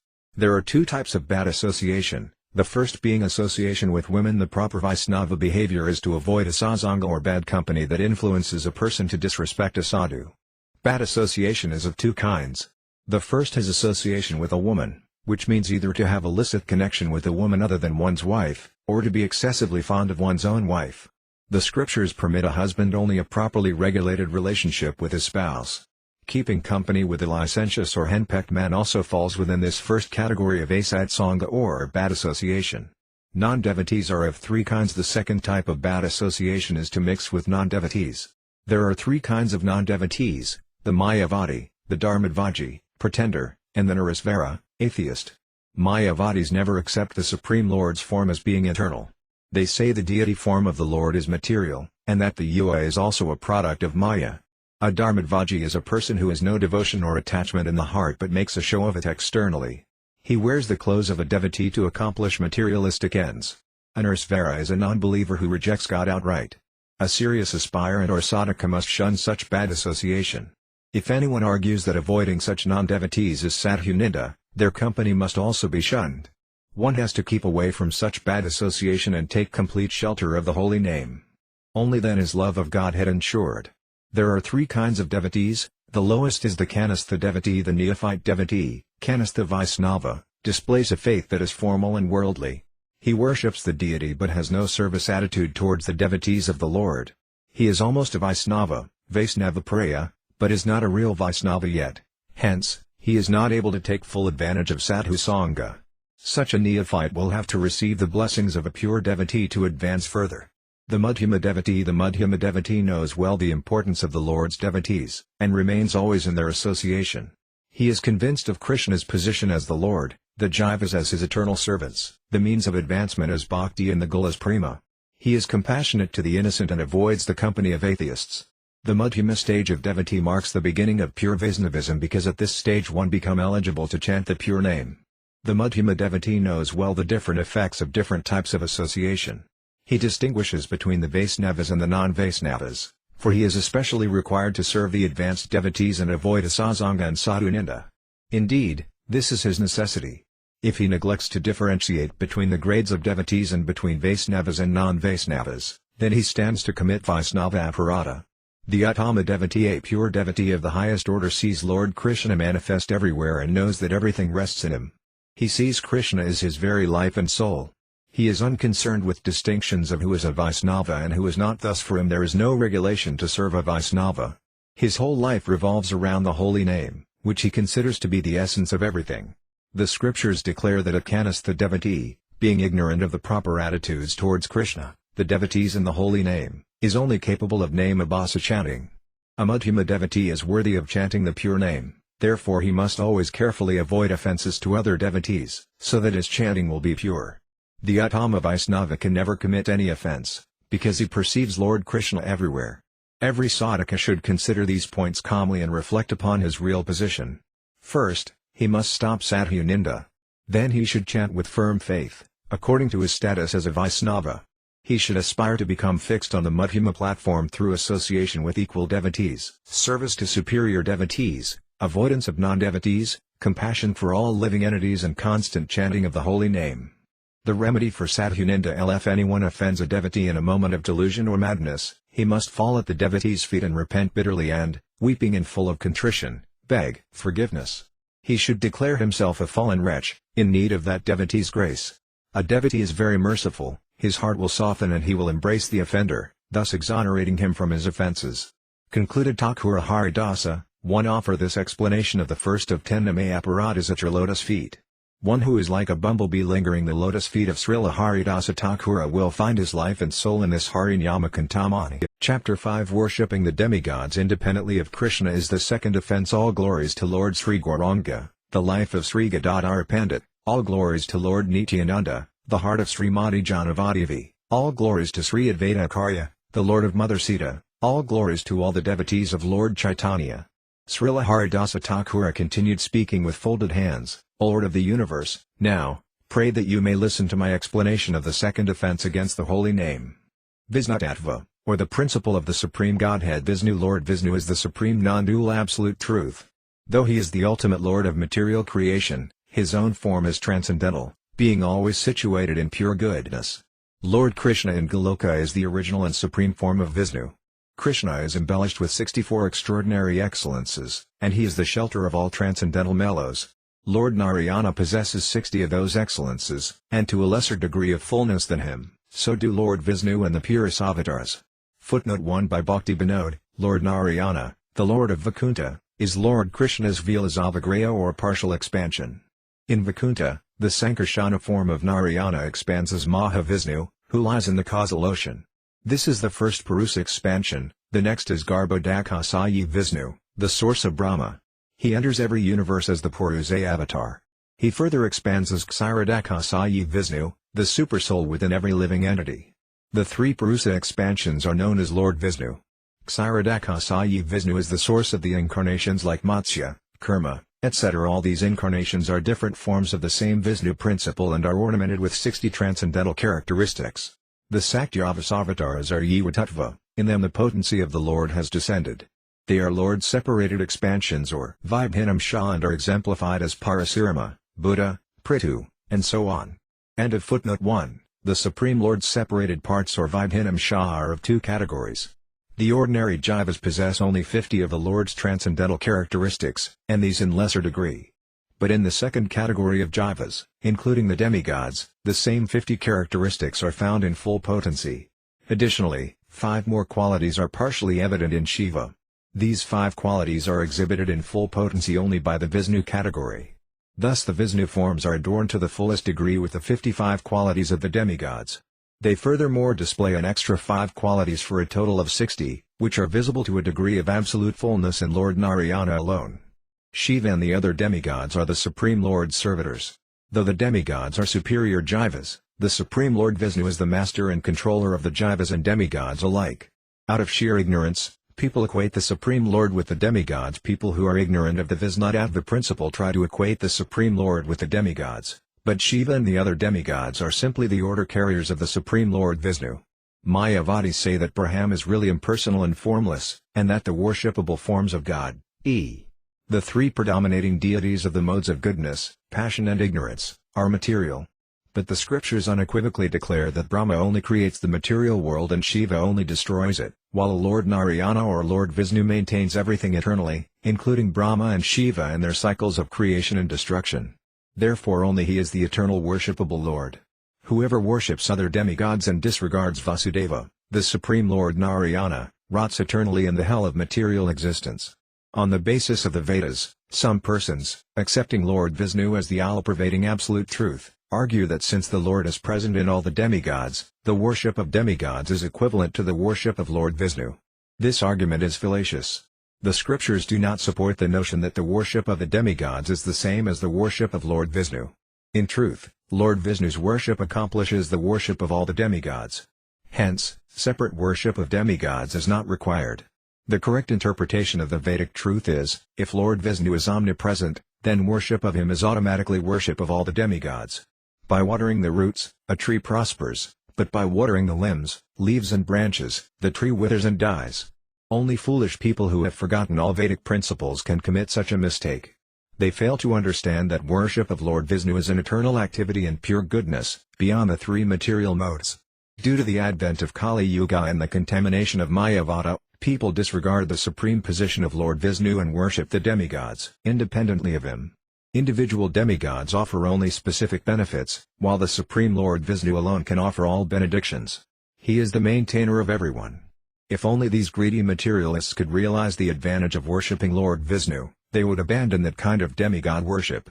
A householder Vaishnava's responsibilities. The householder Vaishnava should simply worship Krishna in all of his duties and not worry about transgressing the Vedic codes. For example, in all samskars from insemination, garbhodana, to funeral rites, antiesti, he should worship Krishna through the Vedic mantras. The real purport of the Vedic injunctions is that one should worship Vishnu and the Vaishnavas directly and worship the forefathers and demigods by offering them the remnants of Vishnu and Vaishnava worship. If on the other hand the householder devotee worships the demigods or forefathers directly, as is the Mayavadi method, he commits the second offense to the holy name and is immediately disqualified from the path of pure bhakti. Another dangerous form of this same namaparada is to consider demigods like Shiva to be separate supreme divinities. Such polytheism is a heinous offense. Lord Vishnu is the supreme godhead, but Lord Shiva and the other demigods are also individual supreme godheads. Such thinking is completely wrong. One can, however, worship the demigods as Ganavataras, Sakjavasavataras or as Lord Vishnu's servants. No one is independent of the Vishnu's control, for he is the supreme controller and master of all energies. Demigods like Shiva, Brahma, Ganesha and Surya have been invested with the Supreme Lord's potencies. Hence, they are powerful. The Supreme Lord is one, the rest are his energies. The householder devotee should abandon outright all materialism in the execution of his duties. He should increase his mood of pure devotion while satisfying his social and religious obligations according to the Varnasrama system. He should be convinced that just by worshipping Krishna and his devotees, all results will be attained. Footnote 2 by Bhaktivinoda. Human society should conduct itself according to the guidelines of the Varnasrama system. Such lifestyle is called Sanatana Dharma or eternal religion. India is the land of piety, Punyabhumi, and the Varnasrama religious system was introduced and implemented there by great sages of yore. In other countries Varnasrama is also present in some form, though it never evolved into the perfected socio-religious system that was established in India. Human nature cannot find full expression nor attain consummation without the social divisions of Varna. End of footnote 2. Even the low-born outcasts are fully eligible to enter devotional service to Krishna. But they must live their lives free from sin and offenses. They will do that only by submitting to the duties of householder life prescribed at least for the Sudra class. Without situating oneself in one of the four Varnas, there is no question of dharma or religious life. Even those desiring just their own material welfare respect the customs of Varnasrama dharma. On the strength of worshipping Krishna in full surrender, one is gradually elevated through Varnasrama dharma to the platform of saintliness. But if one follows the Varnasrama system without worshipping Lord Krishna, he is doomed. Every householder is obliged to fulfill his Varnasrama responsibilities. He should therefore live with restraint and accept only what is essential for serving Lord Krishna, and fulfill the formal rules and responsibilities of his Varna. One easily accomplishes all this simply by chanting the holy name and engaging in devotional service. Moreover, one attains bhava or spiritual ecstasy by these same devotional practices. With the advent of bhava, one transcends the jurisdiction of rules and regulations. As long as one needs a regulated, formal social life, he must remain within the bounds of Varnasrama. But after the first stirrings of love of Godhead with the attainment of bhava, the Jiva's own divine nature becomes apparent. He will then require no further inspiration from the external guidelines of Varnasrama dharma. The mood of bhava is incomprehensible to materialistic persons because it is transcendentally dynamic, appearing in a person by its own volition regardless of that person's varna or asrama. The Vaishnava householder who follows this path of Krishna-conscious Varnasrama dharma with single-mindedness, shunning the Mayavadi contamination, thus transcends the limits of Varna and Asrama. Lord Vishnu's name and qualities are not different from him. Lack of this knowledge is namabhasa. Lord Vishnu's name, form, qualities and so on should never be viewed as being separate from the Lord himself. He is non-dual, advayatatva, as the complete whole, he is the supreme absolute. If due to ignorance someone has a dualistic concept of God, he can at best rise to the namabhasa stage of chanting, but he will never reach prema. Then again, if he can get the mercy of a bona fide spiritual master and can overcome his anarthas, he will attain the pure name by the progressive clearing process. Footnote 3 by Bhaktivinoda. Self-opinionated philosophers fall into duality when they try to conceptualize God with their tiny brains. Imposing duality upon Lord Vishnu is an offensive tendency that is very difficult to overcome.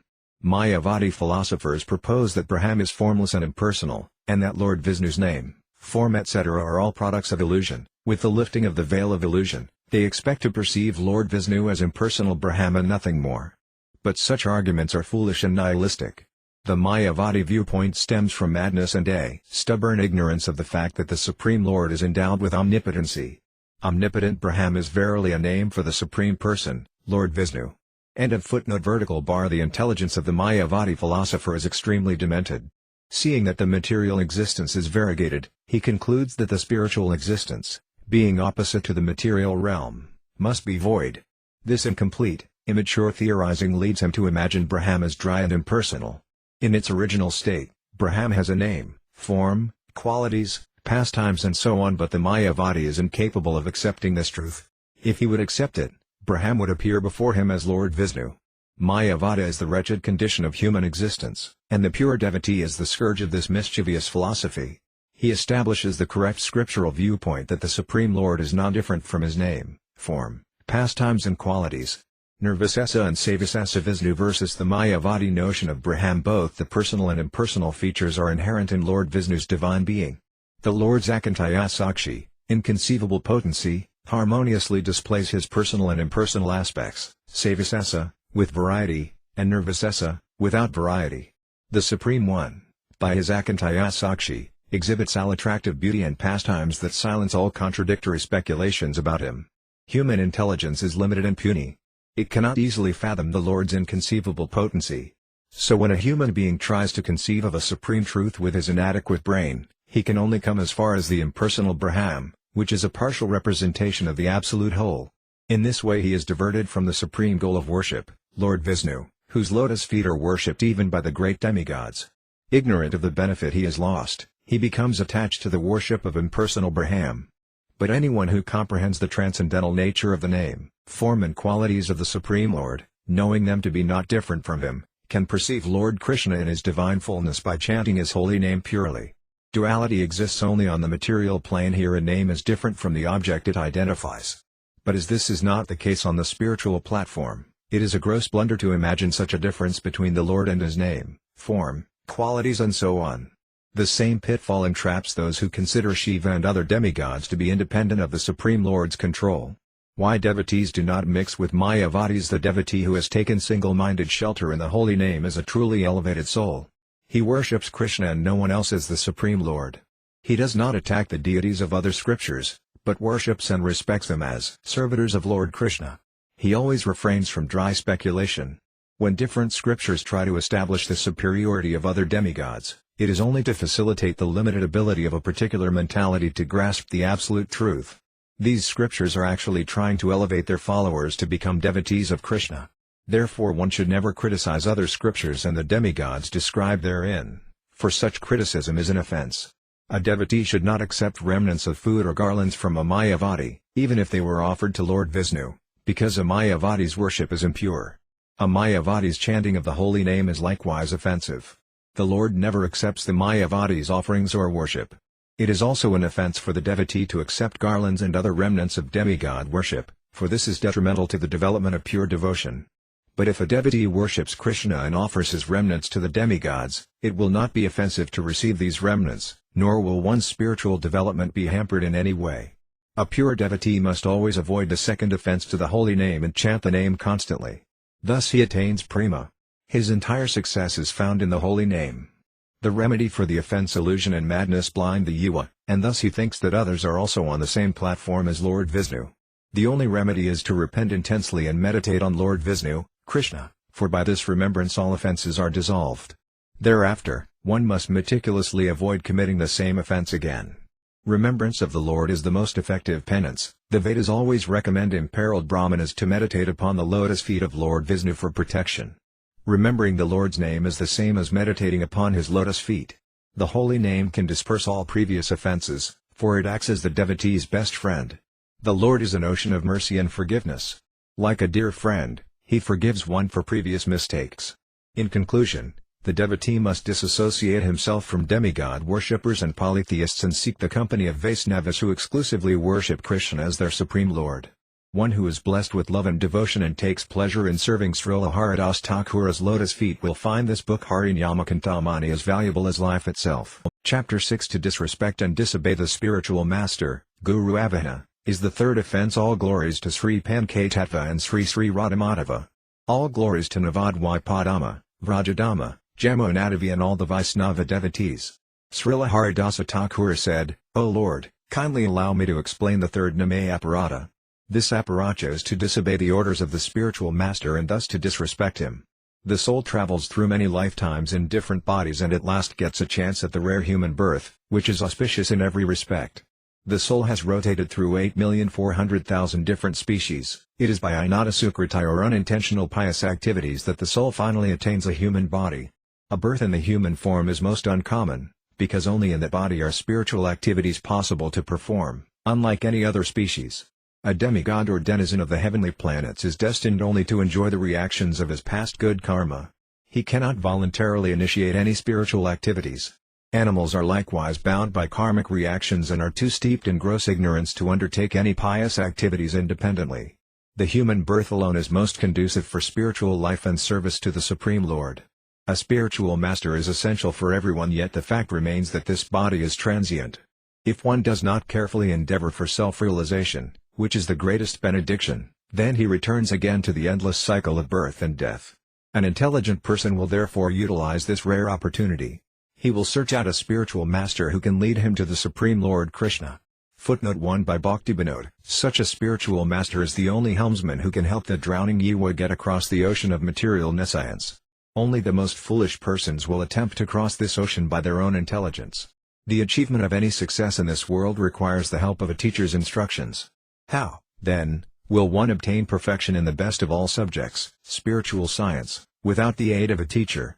He is who fit to teach this science is he who is self-realized and fully proficient in Krishna consciousness. End of footnote 1. A few of the characteristics of a bona fide spiritual master are that he is peaceful, unperturbed and a pure devotee of Krishna. He should be approached with humility. The Jiva should satisfy him with service and receive from him formal initiation into the worship of Lord Krishna. Herein lies his best chance to surmount the material entanglement. The Jiva's inherent love for Krishna lies dormant in the heart and can easily be revived by a qualified spiritual master. But the Jiva can just as easily lose this chance by challenging the spiritual master through speculative debates and mischievous logic. He must evade such pitfalls, surrender to the spiritual master's instructions and receive the proper mantra from him. As for householders, they should take shelter of a bona fide spiritual master and remain within the Varnashrama system. A good Brahmana is fit to be a spiritual master. A Brahmana is fit to be a spiritual master for all the other Varnas or social orders as long as he is a devotee of Lord Krishna. But if a Brahmana spiritual master is not available, then a spiritual master from another Varna should be searched out. If there is a choice, the householder would be best advised to accept initiation from a spiritual master in the Brahmana Varna. A real spiritual master is one who is conversant with the science of Krishna consciousness. A spiritual master can be from any Varna or asrama, but he must be a kalpataru or touchstone that can fulfill the spiritual needs of people from all Varnas and asramas. He must be able to give the Jiva Sudharati, pure attraction, for Krishna. The prestige of having a spiritual master from a superior Varna is a material consideration, because that prestige simply depends on the caste status of the one who judges the spiritual master's caste. The factor of caste rarely has any bearing on spiritual realization. Necessity demands that one must find a spiritual master who is bona fide and qualified. If he happens to belong to a higher Varna, so much the better. A householder may look for a spiritual master from a higher Varna, and if he finds one who is qualified, then he need not look for one from a lower Varna. It must be noted well, though, that in looking for a high-class spiritual master, one should not choose an unqualified person simply for the prestige of having a spiritual master from a higher Varna. A renunciate should accept a sannyasa guru if a householder leaves home to embrace the life of a renunciate but has not yet been satisfactorily trained in Krishna consciousness. He naturally requires a qualified spiritual master. For one who is determined to renounce, a spiritual master in the sannyasa order is best. By receiving spiritual guidance and initiation from a sannyasa guru, the renunciate will very quickly relish the ecstasy of chanting the holy name. If the householder previously had a qualified spiritual master, he should not, when planning to renounce householder life, disrespect or neglect that guru. Indeed, while he is in the Gazasrama, the householder is advised to take shelter of a householder guru who is qualified and pure. That spiritual master should always be honored, but if such a householder spiritual master is not available, one can take initiation from a qualified sannyasi even before leaving home. In any case, the spiritual master must be qualified. Under his instructions, the neophyte householder begins Krishna consciousness and gradually advances to experience transcendental loving emotions in the service of the Lord. Only when the neophyte householder develops distaste for material life is he ready to become a sannyasi. This is a natural development of the practice of Krishna consciousness. Once he has actually renounced sense gratification, he is obliged to accept a sannyasi spiritual master. He must be trained in the life of renunciation from the sannyasi guru and accept from him the closer visa of a mendicant. Both Diksaguru and Siksaguru must be equally respected. There are two kinds of spiritual masters, the initiating spiritual master or Diksaguru, and the instructing spiritual master or Siksaguru. Both gurus have to be respected equally. This is the key to success in Krishna consciousness. The Diksaguru initiates his disciple into the chanting of the holy name and gives Diksa mantra. The Siksaguru imparts Sambandhajnana or the knowledge of the Yuva's relationship with the Supreme Lord and his energies. The Diksaguru is one but the Siksaguru can be many.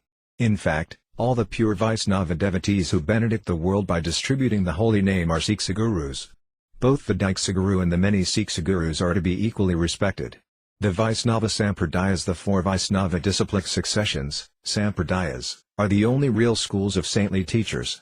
These Sampradayas have since days of yore disseminated the bona fide mantras, the proper scriptural conclusions, the authorized devotional process and the ultimate goal of life. If one wants to be saved from the perils of false doctrines, then he should surrender to a saintly spiritual master from one of the four Vaisnava schools. The teachings left by the founder-acharyas of the four Sampradayas are to be especially honored. Sri Ramanuja, Sri Madhvacharya, Sri Nimbarkacharya, and Sri Visnuswami are the four original acharyas of the Vaisnava schools. One should accept only their teachings and conclusions and not others. One should receive spiritual initiation in one of these four Sampradayas and not others. The founder-acharya is the principal Siksaguru. The founder-acharya of the Sampradaya is the principal Siksaguru for the entire disciplic succession. Speculations that contradict his teachings are to be immediately rejected. Only a saintly devotee who has understood the teachings of the principal Siksaguru is eligible to be a Diksaguru for others. If one thinks that he can be initiated by an unauthorized guru or a Mayavadi into these teachings, he errs severely. He will never attain Krishna consciousness. One should accept only a pure devotee as his spiritual master. He who imparts wrong teachings and he who receives them are both destined for hell. One who has accepted teachings and conclusions outside the line of pure bhakti has wasted his life. How then can such a person become a spiritual master? How can he save other conditioned souls? He himself is in illusion and is therefore imperfect, so how can he bring good fortune to others? One must understand that a pure devotee is not an ordinary soul. The scriptures declare that only he is eligible to be worshipped as the spiritual master. The principle of the spiritual master, the Diksaguru and the Siksaguru, are both intimate associates of Lord Krishna.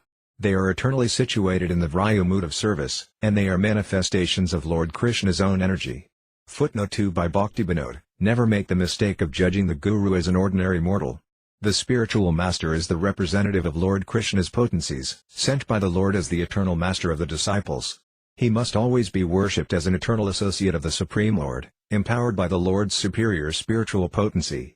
On the other hand, the spiritual master must never be considered to be the Supreme Lord himself, for this is Mayavadi philosophy and is not in line with the pure Vaisnava conclusions. The Vaisnava devotees are very wary of such misinterpretations because the Mayavadi whirlpool of word jugglery is so contaminating to the heart. The spiritual master must always be worshipped according to the scriptural conclusions, for when properly executed, this worship results in pure Krishna consciousness. End of footnote 2. Guru Puja and how to respect the spiritual master. Before one can worship Krishna, he must first worship the spiritual master. While doing Guru Puja, upakaras like seat, footwash, urghya, bath, cloth, ornaments and so on are to be offered. Then with the spiritual master's permission one may begin worship of Radhikarsna Vigraya. The deity's prasadam is given to the spiritual master first, then to the demigods and forefathers.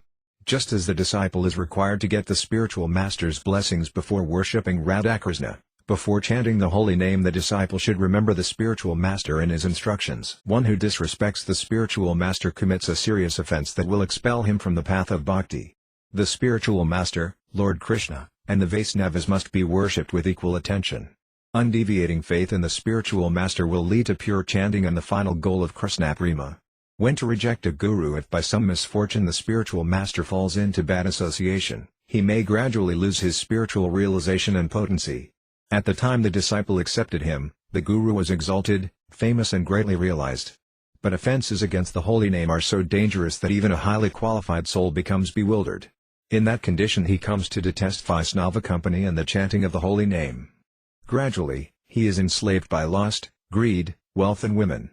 If by the mercy of Lord Krishna the disciple sees through all this, he must reject that guru, seek out a pure devotee and under his spiritual guidance cultivate the pure chanting of the holy name. The spiritual master must be strict. The spiritual master must be strict with his disciples. He must straighten out the prospective disciples before initiating them, and punish the wayward initiated ones. This is the symptom of a responsible spiritual master. A disciple's spiritual life is rendered useless if he serves and worships a slack, irresponsible guru. But as long as the relationship between the spiritual master and the disciple is stable, i.e. each remains qualified in his position, then there is no question of one rejecting the other. The guru-disciple relationship is eternal. If both maintain their pure positions and are bona fide, their eternal relationship is never jeopardized. However, if the spiritual master is later exposed as perfidious, the disciple must immediately repudiate him. The same is to be done by the spiritual master if the disciple is similarly exposed. If such repudiation is not carried out by both parties when it is necessary, then they stand to be condemned. A spiritual master must be tested before acceptance to ensure that he is a pure devotee. One who disrespects the bona fide pure Vaisnava spiritual master is a reprobate fit to be shunned by all. It is advisable, therefore, that before accepting a spiritual master one should carefully choose the right person. Basically, the spiritual master must be a pure devotee of the Lord. Footnote 3 by Bhaktivinoda. The scriptures recommend that both the spiritual master and the disciple place each other under strict scrutiny before mutual acceptance. This, then, precludes the acceptance of a kulaguru or traditional family guru. Of course, if the kulaguru is qualified, it is of immediate convenience to accept him, but if he is not, a pure devotee should be searched out and taken as one spiritual master. Since even ordinary household items are tested before acquisition, it is only an unfortunate fool who will fail to go through a testing period in the selection of his true spiritual master, who is his ever well-wisher. The unqualified kulaguru, after he has offered due respect and worship, should be requested to release the disciple from all duties of allegiance. Having abandoned his connection to the family guru, the genuine aspirant then must seek out a qualified spiritual master. The point is that one must not bring upon himself the calamity of having to reject his spiritual master. If one is prudent, then he can avoid such a situation. One must be very careful not to commit any offense against a pure devotee guru. This is so disastrous it will ruin both men and demigods alike. End of footnote 3. How to serve the spiritual master. Never disrespect the articles used by the spiritual master, for instance, his seat, bed, shoes, vehicle, footstool, bath water, etc. Stepping on his shadow, worshipping another person in his presence, giving initiation while he is still alive, showing off spiritual knowledge in his presence and trying to control him are to be totally rejected. Whenever and wherever one sees his spiritual master, he should offer his prostrated obeisances to him with prayers. The Guru's name must be uttered with great reverence. His orders are never to be disobeyed. Always be eager to honor his remnants and do not say anything that is displeasing to him. Fall humbly at his feet and beg shelter from him, and in this way act to please him. Simply by behaving thusly, one can easily develop a taste for chanting, which in turn offers all perfection. All this is confirmed in the Vedas. But if one offends the Namaguru, the spiritual master who initiates one into the chanting of the holy name of the Lord, he will surely fall into the sinful company of atheists. Footnote 4 by Bhaktivinoda. The Namaguru teaches scriptural conclusions and reveals the esoteric nature of the holy name, and he initiates the disciple in the mantra consisting of the holy name. The Vaisnava Diksa Guru is the Namaguru, and the Diksa mantra is Namatmika, receiving its life from the holy name. The mantra loses its meaning and purpose if it is separated from the holy name, and conversely, simply by uttering the holy name of the Lord, the mantra is automatically chanted. End of footnote 4. The remedy for Guru Avahana. The only way to be pardoned for this offense is to forsake sinful company, Cast away blasphemous literatures and throw oneself at the spiritual master's lotus feet, repenting piteously.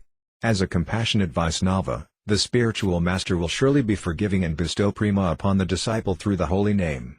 I, the wretched author of Harinyama Cintamani, am a sinner. My only hope of redemption is the dust of the lotus feet of Haridasa Thakura. Chapter 7 Criticism of the Vedic Scriptures. Srudasastra Ninda, is the fourth offense. All glories to Srila Gadadhara Pandit, Sri Chaitanya Mahaprabhu, Sri Nityananda Prabhu, Sri Advaita Acharya and all the devotees of Lord Gauranga. Srila Haridasa Thakura said, My Lord, to criticize the Vedic literature and other literatures in pursuance of the Vedic version is a serious offense that denies a person the ecstasy of pure devotion.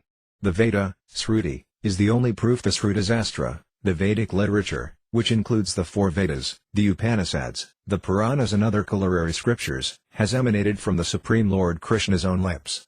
This literature establishes and proves the absolute truth. It contains transcendental knowledge that is beyond the range of the material senses, and it can be understood by Lord Krishna's grace alone. The senses are capable of experiencing only material objects. Transcendence lies completely beyond their bounds. The science of Krishna consciousness is purely spiritual, hence it is transcendental. That knowledge of transcendence has been mercifully given by Lord Krishna in the Vedic literature for the ultimate benefit of humanity.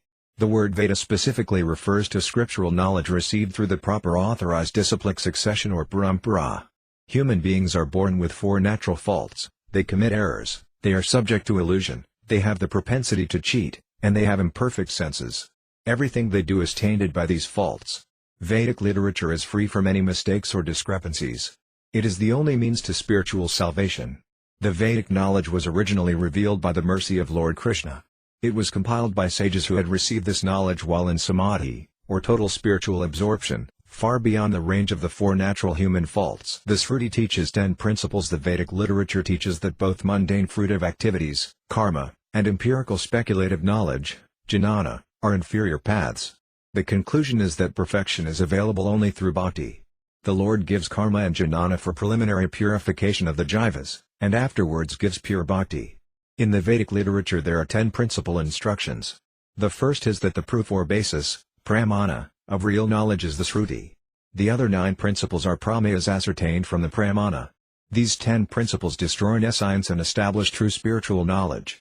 The 9 ascertainable principles, the first 3 pertain to Krishna. The first of the 9 pramayas is that Hari, Krishna, is the only supreme absolute truth. The second is that he is omnipotent. The third is that he is Rasamurti, the embodiment of all spiritual mellows.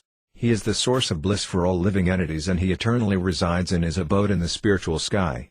These first 3 teaching pertain to the Supreme Lord, Krishna. The second 3 pertain to the position of the jiva. The fourth pramaya is that the jiva is the Lord's separated part and parcel.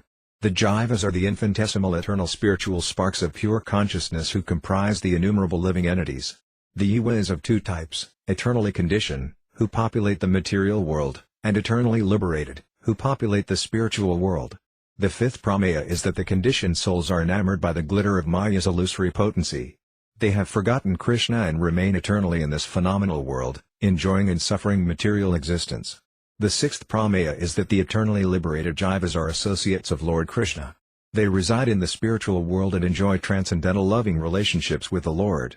These 3, then, are the teachings about the jiva found in the Sruti. The seventh pramaya is akantayabhita-bheda-sambandha. Everything material and spiritual is akantayabhita-bheda-sambandha, simultaneously one and different.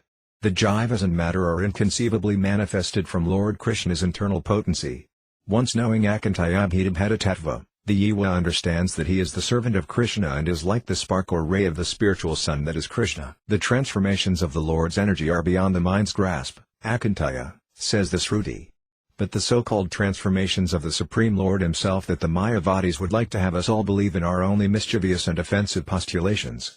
Thus, so far, the above 7 pramayas comprise sambandha jnana or knowledge of the eternal connection between the Lord and his energies. The Sruti further points out abhidya, which is the means to achieve prayana, the supreme goal. Abhidya is devotional service. The 9 limbs of devotional service are hearing, chanting, remembering, worshipping, praying, rendering service, carrying out the orders of the Lord, being a friend of the Lord and completely surrendering to the Lord. The chanting of the holy name is the most important devotional activity, and for this reason the Vedas glorify the chanting of the syllable Om. Devotional service, sadhana bhakti, has two divisions, Vayi and Raga. Abhidya, the ninefold process of sadhana bhakti, is the eighth pramaya. Prayana is Krishna prema. By the mercy of Lord Krishna, the jiva who takes shelter of Abhidya will attain Krishna prema or love of Godhead. Krishna prema is the prayana, necessity and ultimate goal, of the jiva. It is the ninth pramaya. Footnote 1 by Bhaktivinoda. Pure devotion is indicated by the human proclivity to always render favorable devotional service to Krishna. Such devotion strives only for further excellence in service, being satisfied with nothing else. Pure devotion is uncontaminated by fruit of activity or empirical knowledge. The Vedic literature recommends that we cultivate pure devotion by taking full shelter of the holy name. End of footnote 1. These 9 basic principles were ascertained from the Shruti by learned spiritual masters who taught them for the guidance of all conditioned souls. But those who criticize the Shruti, the very source of spiritual knowledge, are offenders against the holy name and are known as the lowest among men. Philosophers who oppose the Shruti, Jaimini, Kapila, Nagna, Carvaka, Sagadabuddha and Gautama, were philosophers who propagated theories based on mundane logic and reasoning. Some of them did some lip service to the teachings of the Shruti, but they all rejected God. Jaimini proclaimed that the best knowledge the Shruti has to offer is the fruit of ritualistic portion known as karmakanda. Kapila dared to argue that God is imperfect. He accepted the process of yoga, but without understanding its real goal, realization of Paramatma. Nagna spread poison by teaching tantric practices in the mode of ignorance. Carvaka Nastika was an atheist who never accepted the Vedic authority, and Sagata devised his own path of religion in place of the Shruti. Gautama propagated logic and did not worship the Supreme Lord. These mischievous interpretations are in fact offenses against the Vedic literature. Through sophism, such philosophers speak half-truths that are likely to confuse the ordinary listener, though a learned devotee knows their sole object is to defame the Shruti. One who develops faith in these theories becomes an offender. Therefore the devotee avoids hearing them. The Mayavadi philosophy is equally as dangerous, for it suppresses bhakti in the heart of the jiva. Mayavadi philosophy is factually camouflaged Buddhism. On the Lord's behest, Shiva became its chief proponent in the Kali Yuga. As Jaimini seemingly upheld Vedic authority but practically propounded a warped version of the Vedic conclusions, similarly Mayavadi philosophers pervert Vedic proofs to establish their covert Buddhism. Thus they hide the essential message of the Shruti, which is the science of devotional service.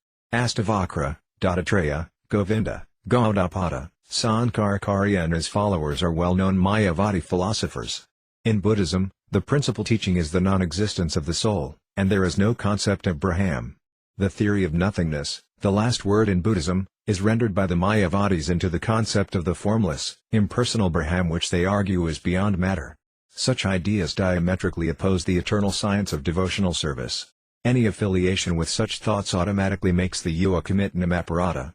The direct meaning is the real meaning. When all the principal understandings of the Vedic philosophy are brought together, they add up to pure devotional service by which the jiva attains pure love of Godhead. Wherever the principal understandings are applicable, it is wrong to substitute secondary understandings in their place. These principal meanings all indicate the science of Krishna consciousness. To artificially impose secondary meanings upon the Vedic statements is a sin that distances one from the absolute truth. From beginning to end, the Srutasastra expounds the super-excellence of the syllable Om. The Omkara is a name of Krishna, and by chanting the Lord's name, the jiva attains the Lord's supreme abode. The Vaisnava devotees of the Sri Sampradaya chant Om as a holy name of the Lord. The Vedas declare the holy name to be the transcendental form of the Supreme Lord in this material world. Even Namabhasa, the holy name's indistinct appearance, grants all perfection. Only unfortunate fools will purposefully disregard such Vedic teachings and thus ruin their lives by offenses. The Shruti teaches pure chanting of the holy name. The devotee who takes shelter of the pure name accepts the absolute authority of the Vedas, and quickly attains the nectar of the name, Krishna Prema. The Shruti proclaims that by chanting the holy name of Hari, one experiences ecstatic bliss. Further, it is declared that the eternally liberated residents of the spiritual sky are always engaged in chanting the pure name. Mayadevi engages the present-day critics of the Shruti in sinful practices. As Kali Yuga degrades, more and more people worship Maya, the material energy. Even so-called great devotees give up the opportunity to chant the Supreme Lord Krishna's holy name, which is full of ecstasy, and instead take up tantric worship in the mode of ignorance. Ever critical of the Vedic literature, they swerve from the real path of religion to eat meat, drink alcohol and perform other sinful activities. These offenders can never receive the shelter of the name, nor can they enter the Supreme Lord's eternal abode of Vrandavana. Mayadevi engages such atheists in ever-increasing sin, depriving them of the nectar of chanting the holy name. The superior spiritual energy is Lord Krishna's original and primeval energy. Maya, Durga, Kali, is its shadow.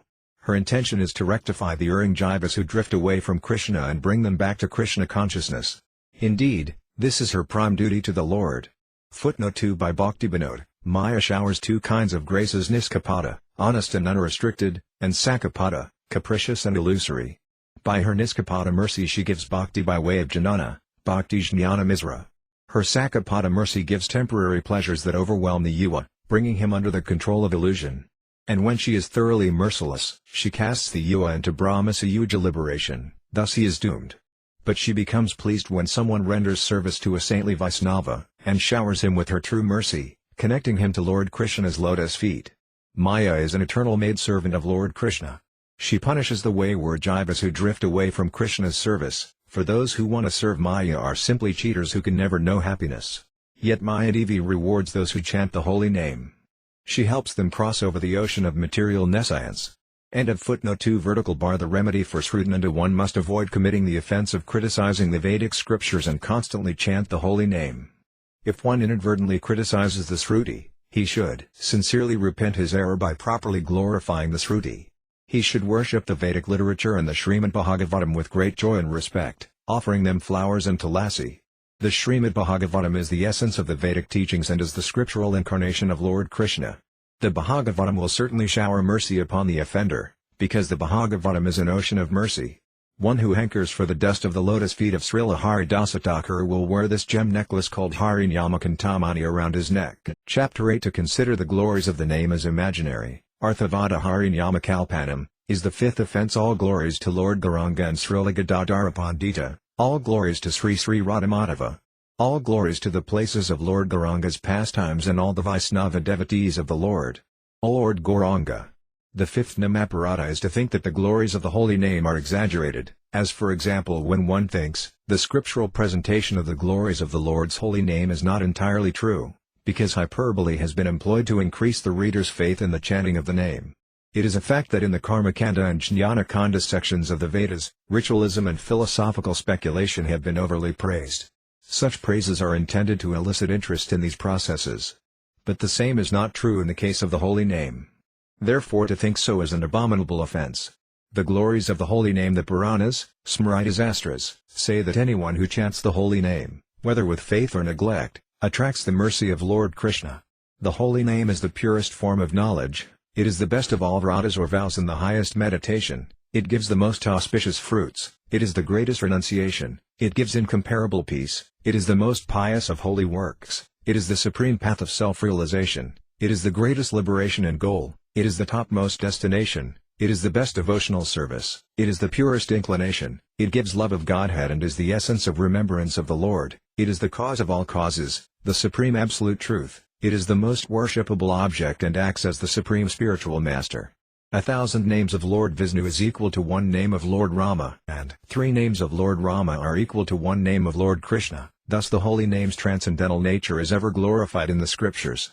One goes to hell for thinking that the glories of the name are exaggerated. Only a hardened atheist thinks that the passages of the Sruti and Smriti scriptures describing the super-excellent qualities of the name contain exaggerations. Whoever commits such an abominable offense rots eternally in hell. Offenders claim that misrepresentations have been made to increase attraction for chanting. They have no idea of the purport of the scriptures and of what is beneficial for humanity, because they take everything backwards. Because they have no reserve of previous pious activities, bhakti sukriti, they can never develop faith in the scriptural science of devotional service. The chanting of the holy name is the best form of devotional service. Without sufficient piety a person can neither acquire a taste for chanting nor have adequate faith in its results. Those who are attached to just one section of the scriptures, i.e. Karmakanda, cannot perceive the essential meaning of the scriptures.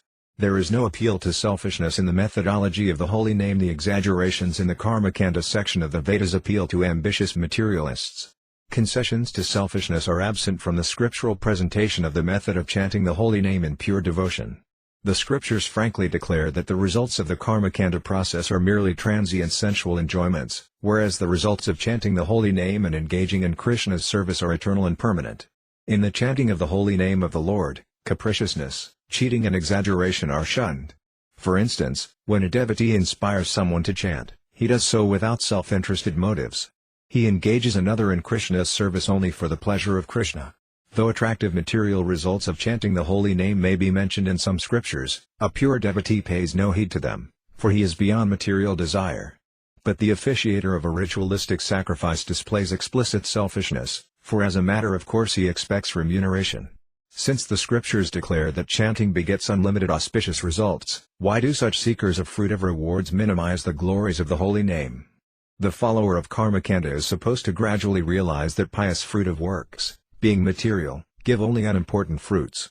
He should then perform his duties free of self-interest. This will purify his heart and help him to see the need for chanting the holy name. A purified heart strives for self-realization and is naturally repelled by material activities. Thus the real success of Karmakanda, when performed without material motivation, is attraction for the chanting the holy name of the Lord.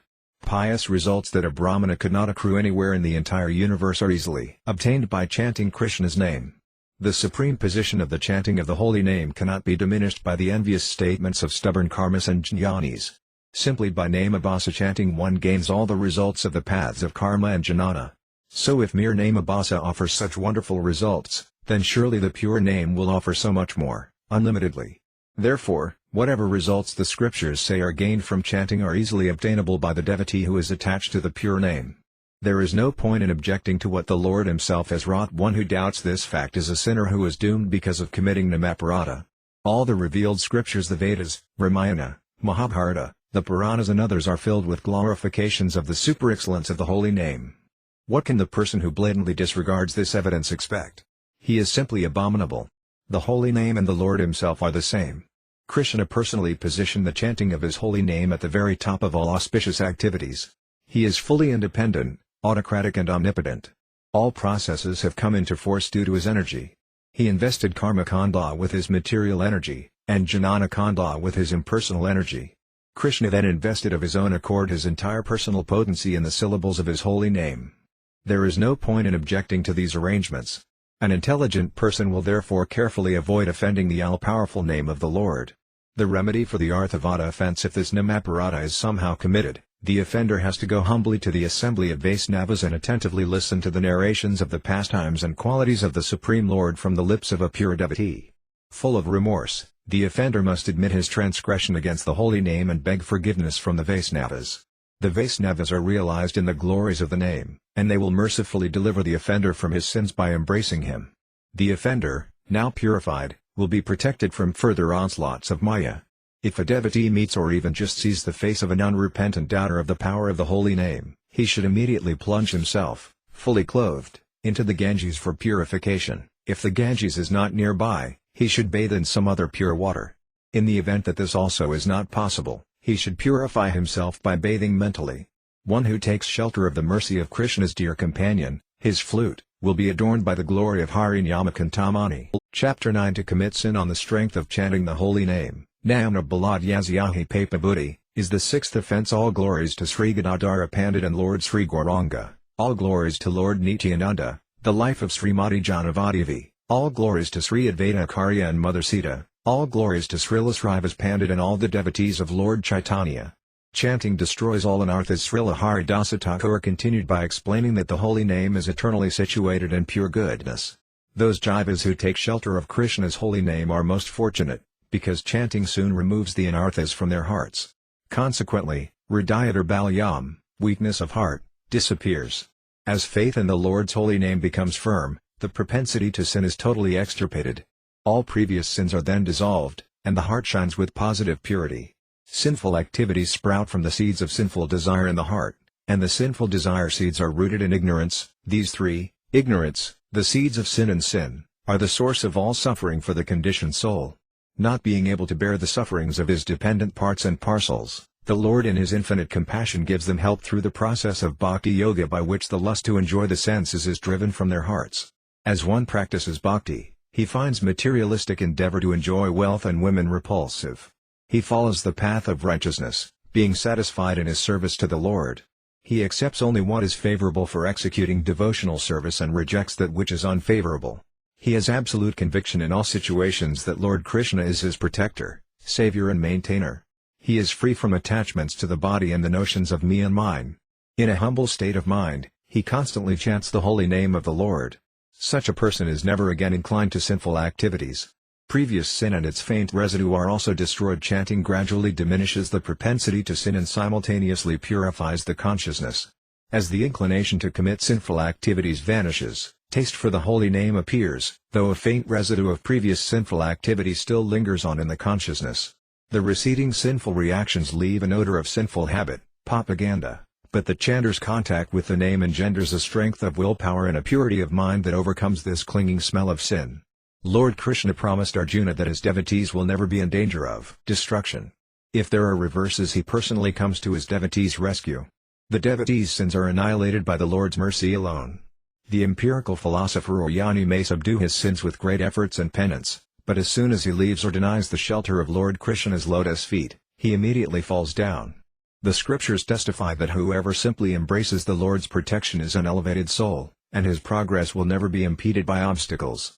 There is no need for ritualistic penances or prayasiddha by chance. A devotee may commit some sin, but still he does not have to undertake the penance of prayasiddha. Such sins are a passing phase that will be drowned in the nectar of the holy name. The devotee is never lost from the path of pure devotion. However, if a devotee again commits another sin, this time calculating that the strength of holy name will counteract the reaction, then he is not fixed on the path of pure devotion. Rather, he is a deceitful person doomed by his offenses to the holy name. Scripture affirms that there is a vast difference between sin committed due to sudden weakness or mistake and due to premeditation. Just being inclined to this namaparata is utterly ruinous for karmas. The means to get free of sinful reaction is the performance of prayasiddha in repentance. But if someone even contemplates relieving himself of the reaction of deliberate sin by exploiting the purifying strength of holy name, he is utterly ruined, and no amount of prayasiddha will help him. Even after untold retribution in hell, he will not be absolved from this mental namaparata. If just the inclination to commit sin on the strength of chanting results in such tribulations for the soul, the fate of one who acts on that inclination is too terrible to envision. This namaparata is inevitable for the cheaters. The scriptures declare the holy name to be so potent that it can eradicate a burden of sins that even in 10 million lifetimes could not be committed. Even the gravest of sins are counteracted just in the name abhasa stage of chanting. And that is precisely why the cheats and charlatans are attracted to the chanting of the holy name. They forsake their responsibilities of honest labor as being drudgery and, disguised in the renunciate's attire, travel from country to country, their hearts smoldering with desires for wealth and women. Such persons are called Markana Vairagis or monkey renunciates. These unfortunate fellows dress as sannyasis but nurture the householder mentality. They are nothing more than dead weights upon Mother Earth and human society and must be avoided. A devotee who has taken shelter of the holy name can live in any situation in household life or in the forest as a hermit. If the household situation is conducive to chanting, then the life of a mendicant is unnecessary, but if household life is unfavorable, the devotee is duty-bound to forsake it. In either case, it is a terrible offense to commit sins on the strength of chanting. Such an offender is forever banished from the path of devotional service. Devotees in the name abhasa stage of chanting must beware of such cheating company because that company will have an evil influence on them. They will also fall down into committing the stradded namaparata. As for those who are chanting the pure name, they are always free from this namaparata. Pure devotees are free from the 10 namaparatas. Devotees who have taken complete shelter of chanting the pure name are never prone to commit any of the 10 namaparatas. The holy name himself protects these pure devotees who have surrendered themselves to chanting. But as long as the pure name has not dawned in the heart of the devotee, he is always threatened by the danger of committing namaparata. Therefore devotees in the name abhasa stage have to particularly avoid this offense of committing sin on the strength of chanting. Vigilance is required in the name abhasa stage. A devotee must seek the association of pure devotees who chant the holy name without offense, and he should personally be very alert against committing offenses. One who chants the name purely is of fixed mind and consciousness, since he never deviates from thinking about Krishna for even a moment. As long as one has not strengthened his chanting to the point of full surrender to the holy name, he must be very vigilant to avoid offenses. He must especially guard against the offense of committing sin on the strength of chanting. He should continuously chant the holy name and thus attract his spiritual master's mercy, which yields sambandha jnana. This knowledge reveals the science of pure devotion and the pure holy name. The remedy for this namaparata: if by some error one commits this namaparata, one must go before an assembly of pure Vaisnavas. The propensity to sin is like a highway robber, and the pure devotees are like the guardians of the path who come to one's aid when someone calls aloud for their help. Just hearing that call, the robber immediately runs away, fearing that the guards will come. The guardians, the pure Vaisnavas, will console the devotee with soothing words and assurances of their protection. I, the author of Harinyama Cintamani, am a useless wretch. I recite this composition having taken shelter of the pure Vaisnavas. Chapter 10 To instruct the glories of the holy name to the faithless, Asradhanavanyuk Pasarnvadi, is the seventh offense. All glories to Lord Sri Gauranga, the life of Sri Gadadhara Pandit. All glories to Lord Nityananda, the heart of Srimati Janavati Devi. All glories to Sri Advaita Acharya, the Lord of Mother Sita. All glories to Srila Srivasa Pandit and all the devotees of Lord Chaitanya. With his hands folded and in a soft voice Srila Haridasa Thakur said, "Now please hear about another namaparada. Shraddha, faith, is essential for chanting the holy name. The foremost requirement for chanting Krishna's holy name is Shraddha or firm faith. One who is bereft of it cannot hear the name and is therefore unfit to chant. High birth, respectable family, knowledge, strength, learning or wealth are not qualities that make a person eligible to chant the name. The scriptures extol Shraddha to be the one indispensable ingredient for proper chanting. Lord Krishna's name is the Yewer's most valuable treasure. Faith means to have complete conviction that chanting Lord Krishna's name will automatically fulfill all duties and complete all pious activities. Those who do not possess such faith are unfit to chant. It is an offense to instruct the faithless on the holy name according to Vaisnava etiquette. A person who does not have faith in the name should not be initiated into chanting. If a faithless person is initiated into chanting or is instructed about the glories of the holy name, then he will only defile and neglect the name. This is the statement of Scripture. The swine will crush the pearls strewn before it and the monkey will tear the cloth it is given. The faithless person will likewise increasingly offend the holy name and thus invite his doom. Simultaneously, the initiating guru will be dragged down by his share in these offenses. Very soon, he will be forced off the path of devotional service. What is to be done if a faithless person wants to be initiated? The faithless person sometimes slyly comes to the Vaisnavas to beg initiation into chanting.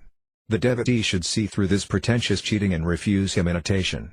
The pretender thinks, the holy name of Krishna is the all-purifying agent, and once I've received the name I will not have to worry about committing sins. Besides, when I chant people will respect and worship me as a Vaisnava, then can extract a goodly amount of service from them. The prestige have lost by my bad deeds will be regained fully by chanting. Such a loss will never occur again.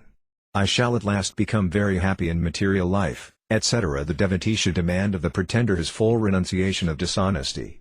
To become worthy of initiation, he must at once neglect his desires for distinction and adoration, and should instead try to develop Shraddha for the holy name. Only when faith in the holy name is present in the heart can one be initiated into chanting. The holy name then carries the chanter across the material ocean of nescience. But as long as one has not developed sufficient Shraddha, he is unfit to chant. One should hear the glories of the holy name from a saintly Vaisnava. Becoming humble by hearing his instructions, he should cast aside material desires and begin to chant. When the Vaisnava spiritual master perceives the proper degree of Shraddha in the candidate, he initiates him into the greatest spiritual treasure, Krishna's holy name. But to initiate a faithless person is an abominable offense. The guru goes to hell if he gives initiation to a faithless person for remuneration. If the guru knows that a person who has approached him for initiation is an insincere, faithless pretender, and yet he still heedlessly initiates this unfit person out of consideration for the material gain it may bring him, he is condemned asa namaparadi.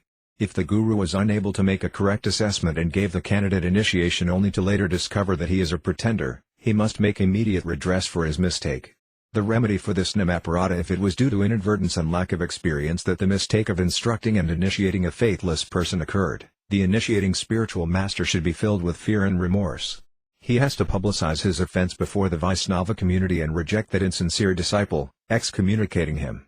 If the guru fails to act promptly, he will gradually sink into the depths of moral depravity and delusion, and be disenfranchised from the path of devotion. Lord Chaitanya's instructions to preachers. Srila Haridasa Thakur said, O Lord Chaitanya, in your instructions to those you have ordained to propagate the holy name, you specifically give warning about this.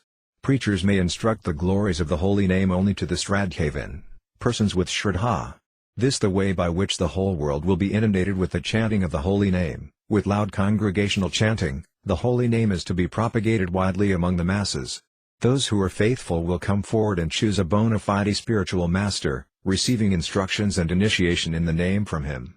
By sincere chanting they will surely obtain love of Godhead. Krishnaprema. Prostitutes, criminals, cheaters and other sinful people should first be made to give up their unrighteous, harmful ways. Sincere faith should then be implanted in their hearts by good association. When their faith in Krishna's holy name matures, only then may they receive initiation. This is the duty of a preacher as he goes from place to place. The result of this namaprata if, without paying heed to your instructions, a guru initiates an insincere pretender, he commits a grievous offense for which he goes to hell. The namapratas committed by the charlatan disciple slowly but surely diminish the guru's spiritual potency, and finally the guru is ruined. This offense has a devastating effect on both the guru and the disciple. They both must enter hell. Shraddha first, then initiation. My dear Lord, you were very merciful to Jagai and Madhai. These brothers were born in a Brahmana family, their original names being Jagadananda and Madhavananda. They became known as the worst rascals in Nabadvipa due to their virulent and violent acts. First you invoked faith in them and then you gave them the holy name. O Lord, your character and activities are exemplary, and they spread illumination throughout the world. Let everyone follow your wonderful example.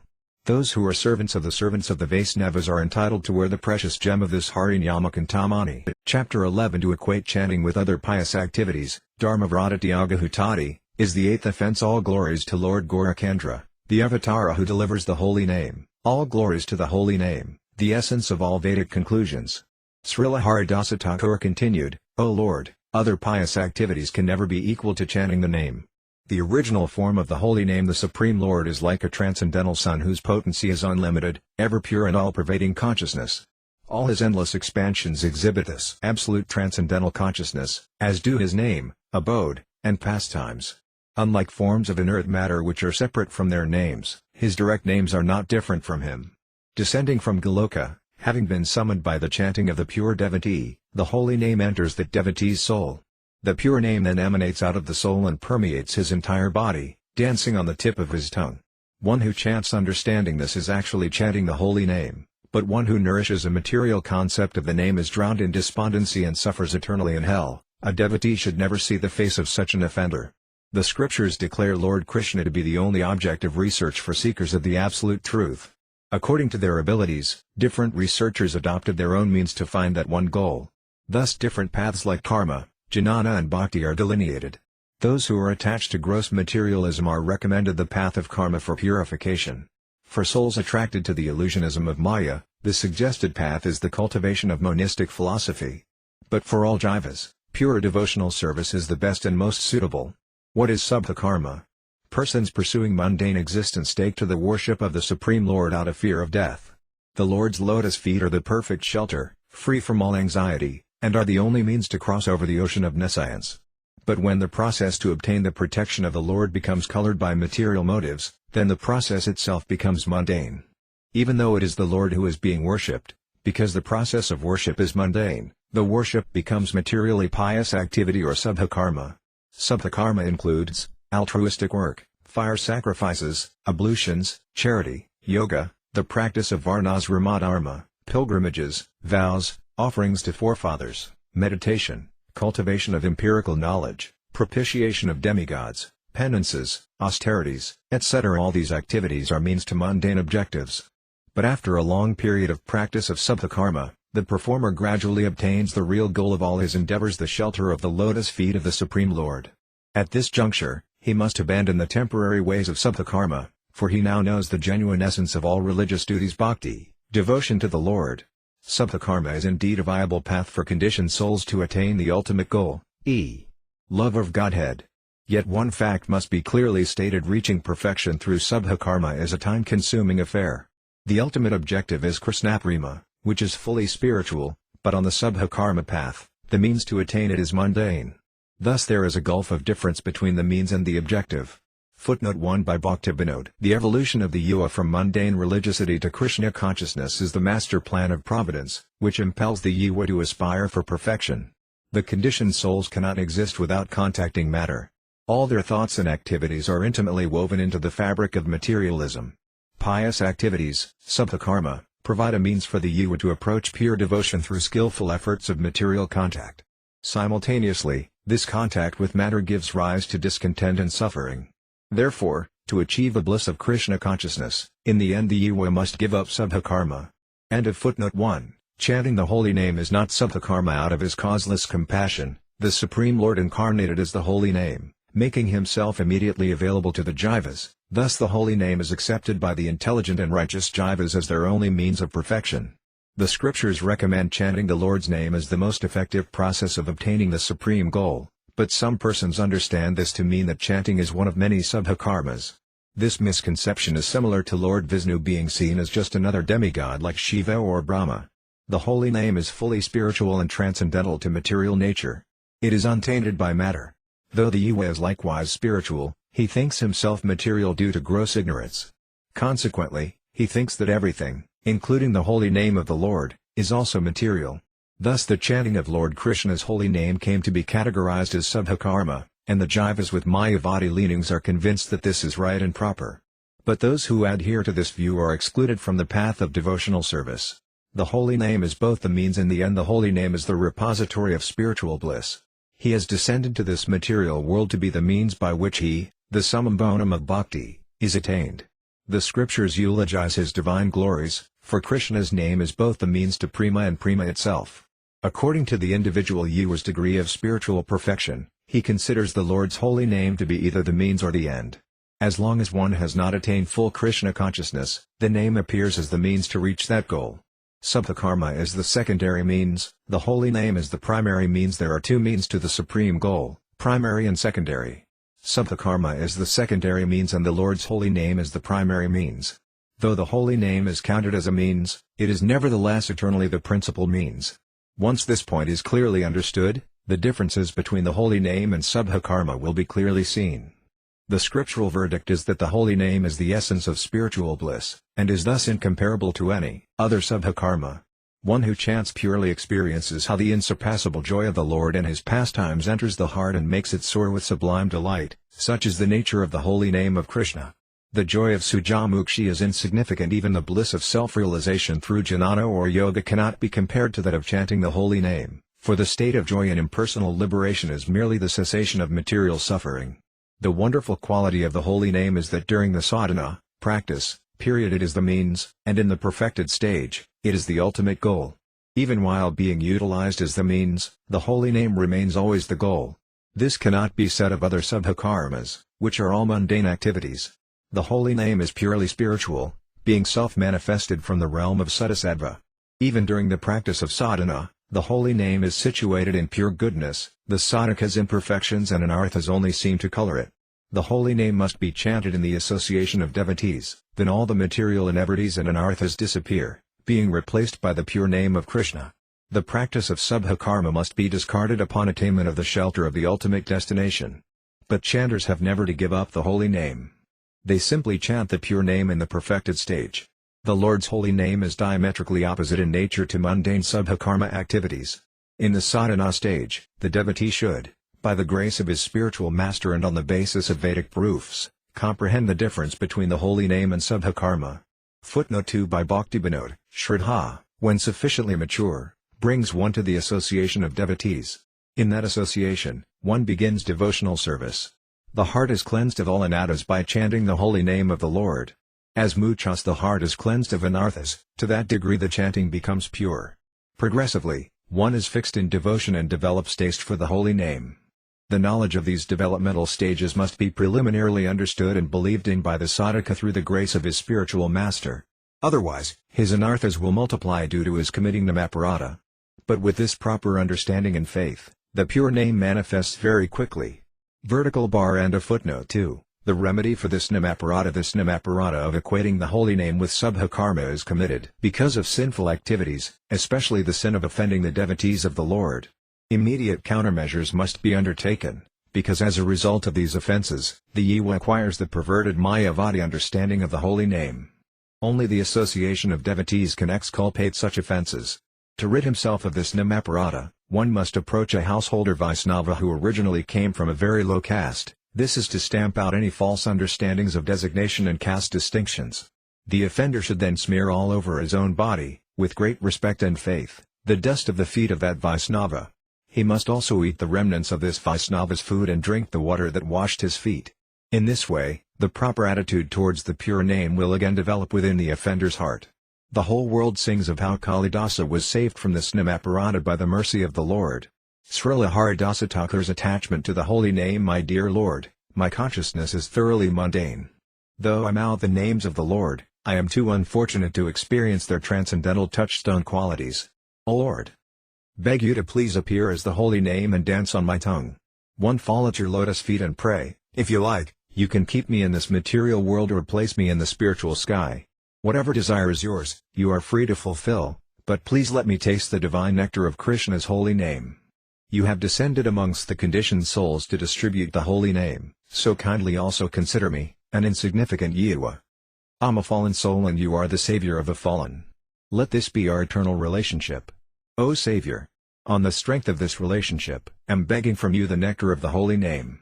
Why the name is the religion of the age in Kali Yuga. All other processes except the holy name are incapable of redeeming the fallen souls. Therefore the chanting of the holy name is the Yuga Dharma. Actually, it is the most efficient religious practice throughout all the ages. But in Kali Yuga, unlike other ages, there is no other religion available. Thus the holy name appears as the only religion that can redeem the fallen souls.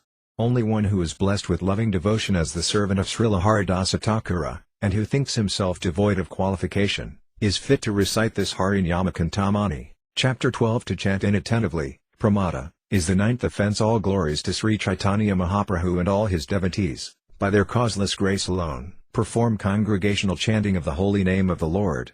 The offense known as pramada or inattentive chanting. Srila Haridasa Thakura then said, O Lord Chaitanya, to Srila Sanatana Goswami here in Jagannath Puri and Srila Gopalabhata Goswami in South India, you taught that the holy name must be chanted attentively. Inattention in chanting is namaparada. One may carefully avoid all other namaparadas, yet still not experience the ecstasy of the pure name. This is an indication of another type of namaparada known as pramada, which prevents the chanter from reaching the stage of nistha, or firm faith. This in turn blocks the further growth of bhakti to the flowering of Krishnaprema.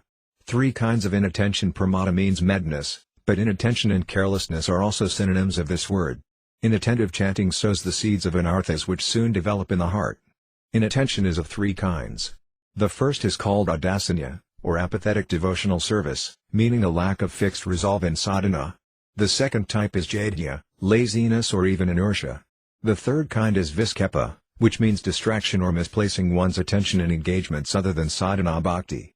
It is essential to give special attention to chanting while anuraga is undeveloped. By a special stroke of good fortune, a jiva develops enough shraddha to take shelter of the holy name. By regularly chanting a fixed number of holy names with special care and attention, he may, by degrees, progress to anuraga, or spontaneous attraction for the Lord's name. He should chant his prescribed number of rounds on a tulasamala and increase his rounds with time. Before he reaches the stage of anuraga, he must be very cautious about offenses in chanting. Most people are naturally very attached to material things, their memories always absorbed in matter. They may indeed chant the holy name of the Lord, but their minds may be far away from the chanting. Even if they daily chant 1,00,000, 100,000, holy names on the Japamala, not a drop of taste for the Lord's name will be produced in their hearts. It is difficult to restrain materialistic hearts from such offenses. The process of overcoming apathy. One must make it his daily routine to chant for an hour in the company of saintly Vaisnavas in a sacred, undisturbed place. Taking note of the Vaisnavas' devotional attitude and their relish for the holy name, the neophyte should try to emulate this mood and gradually rid himself of his apathy to chanting. Step by step, his mind and attention should become fixed in the holy name. By constant chanting, the sweetness of the holy name makes him anxious to taste more of that nectar. Advanced Vaisnavas advise that chanting is best performed in the presence of Tulasi Devi and in a place of Lord Krishna's pastimes. The chanter should always seek the association of saintly devotees and emulate their discipline. He must follow in the footsteps of previous acharyas in the joyful method of worshipping the Lord through his holy name. He may begin with an hour of such chanting, then 2, then increase it to 4 until finally he will chant not less than 3 lakhs of holy names a day. This helps him to soon sever his links with materialism. Another effective method for ridding oneself of apathy towards the holy name is to sit in a closed room alone and meditate on the name as did the previous sages. Or one can cover the head and face with a cloth and concentrate on the sound of the holy name. This will immediately fix the mind firmly on the holy name. Slowly, one develops attraction for the name, and the offense of apathetic inattention will vanish. Overcoming laziness. Inattention arising from laziness, Jadya, prevents a person from relishing the nectar of the holy name. He is slow to chant and remember the holy name. Even after trying, he very soon finds the effort unendurable and wants to sleep or otherwise engage himself in frivolity. Advanced devotees are cautious against such an offense. They never waste a single moment in useless talks or activities. Their meditation on the Lord's holy name is unbroken. They are so absorbed in the nectar of the holy name that they do not want anything else. One must therefore aspire to associate with such rare devotees and follow their example, thus ridding himself of his laziness. It is the nature of saintly Vaishnavas to be always engaged in devotional activities. They never waste time uselessly. One should become attracted to this devotional trait. One should ask himself how he also can become like these devotees, immersed in meditation upon the holy name, how, from this very day, he can increase his chanting step by step until such time as he can actually chant 3 likas of holy names with inspiration and eagerness. When Lord Krishna sees such enthusiasm, he reciprocates by removing the neophyte's mental inertia with the power of his name, and by allowing him to remain in the association of his advanced devotees. Overcoming distraction. Distraction in chanting breeds illusion, which becomes the cause of further serious offenses against the holy name.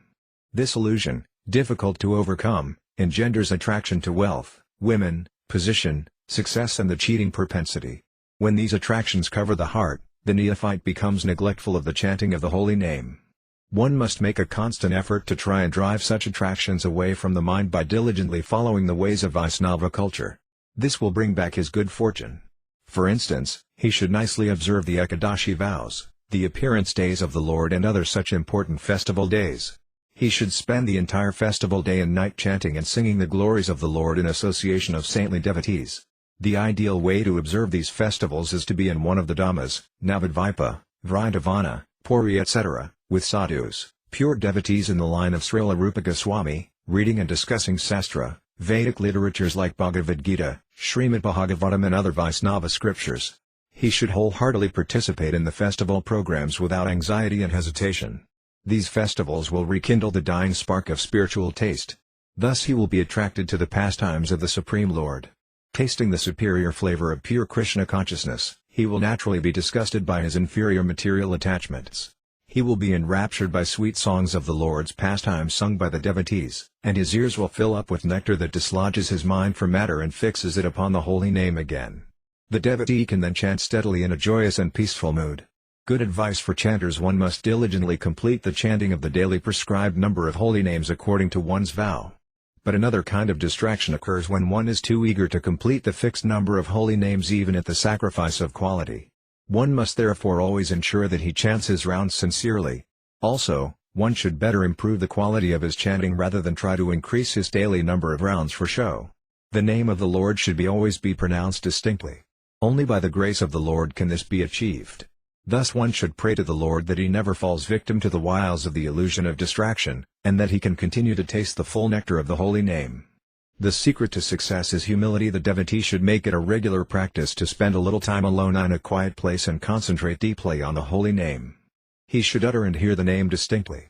It is impossible for the Yuva to single-handedly avoid and overcome the illusion of distraction. By the mercy of the Lord, however, this is accomplished with ease. Therefore it is essential to prayerfully beg for the Lord's grace with great humility, for this is the only means to salvation from this offense. The necessity of developing enthusiasm. O Lord Chaitanya, cried Thakur Haridasa. You are an ocean of compassion. I wholeheartedly beg for your mercy. Indeed, if one was unable to pray to you in this way, then no one would be more unfortunate than I.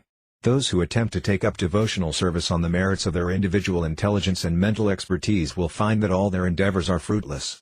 Lord Krishna's mercy is the prime cause of all successful work. One who does not aspire to obtain the Lord's mercy is indeed a very unfortunate soul.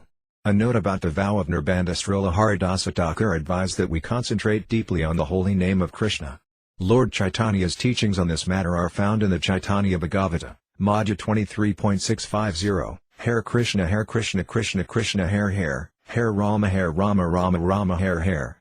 The Lord said, "This is the Maha Mantra, now go and do japa meditation, chanting these holy names a prescribed number of times, Nirbandha, each day. You will achieve all desirable perfection from this chanting. Just chant the holy name constantly, because no rules or regulations can restrict chanting." The word Nirbandha needs elaboration. The sadhaka should chant the Mahamantra on a japamala of 108 tulasi beads. 4 rounds on the beads makes a granthi. By gradually increasing his chanting, the sadhaka should aspire to chant 16 granthis or 1 lakha of holy names. This number is considered as nirbandha. If chanting is then even further increased to 3 lakhas of names, the devotee will always be immersed in the Lord's holy name. All the previous acharyas and Mahayanas have followed this instruction of Lord Chaitanya and attained perfection. Even now, anyone can attain perfection by proper chanting. Everyone, including the pure devotees, the salvationists, and the materialistic persons are eligible to chant the holy name of the Lord. 2 different moods of Krishnaprema are visible in pure devotees, but the nectar of the holy name is relished in both of these moods, in the happiness of meeting the Lord and in the pangs of separation from the Lord.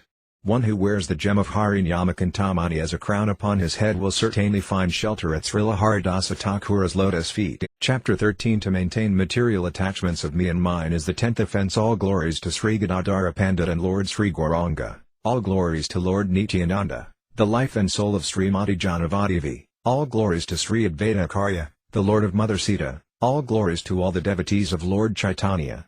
Drenched in tears of ecstatic love, Srila Haridasa Thakura went on to explain, in a choked voice, the last of the offences to the holy name.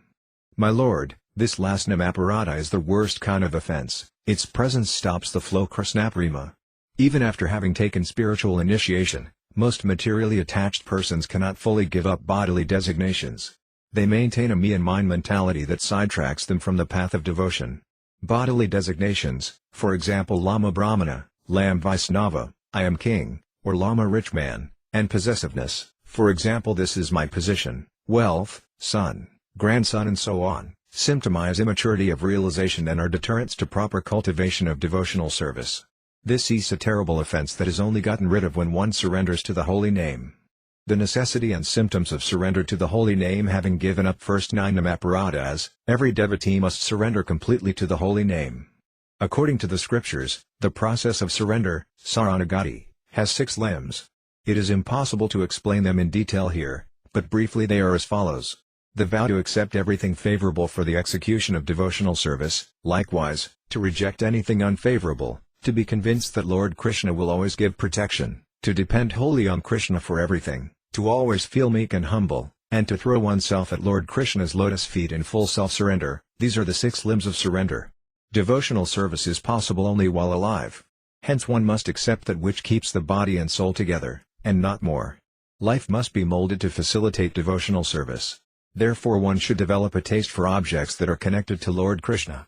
Simultaneously, a natural distaste for deterrents to devotional service will also arise within the heart. Lord Krishna becomes the only protector and maintainer, because no one is as dependable as he is. Knowing this, one should think, as his eternal slave, I am somehow also an insignificant member of Lord Krishna's family. My only aspiration is to act according to his will.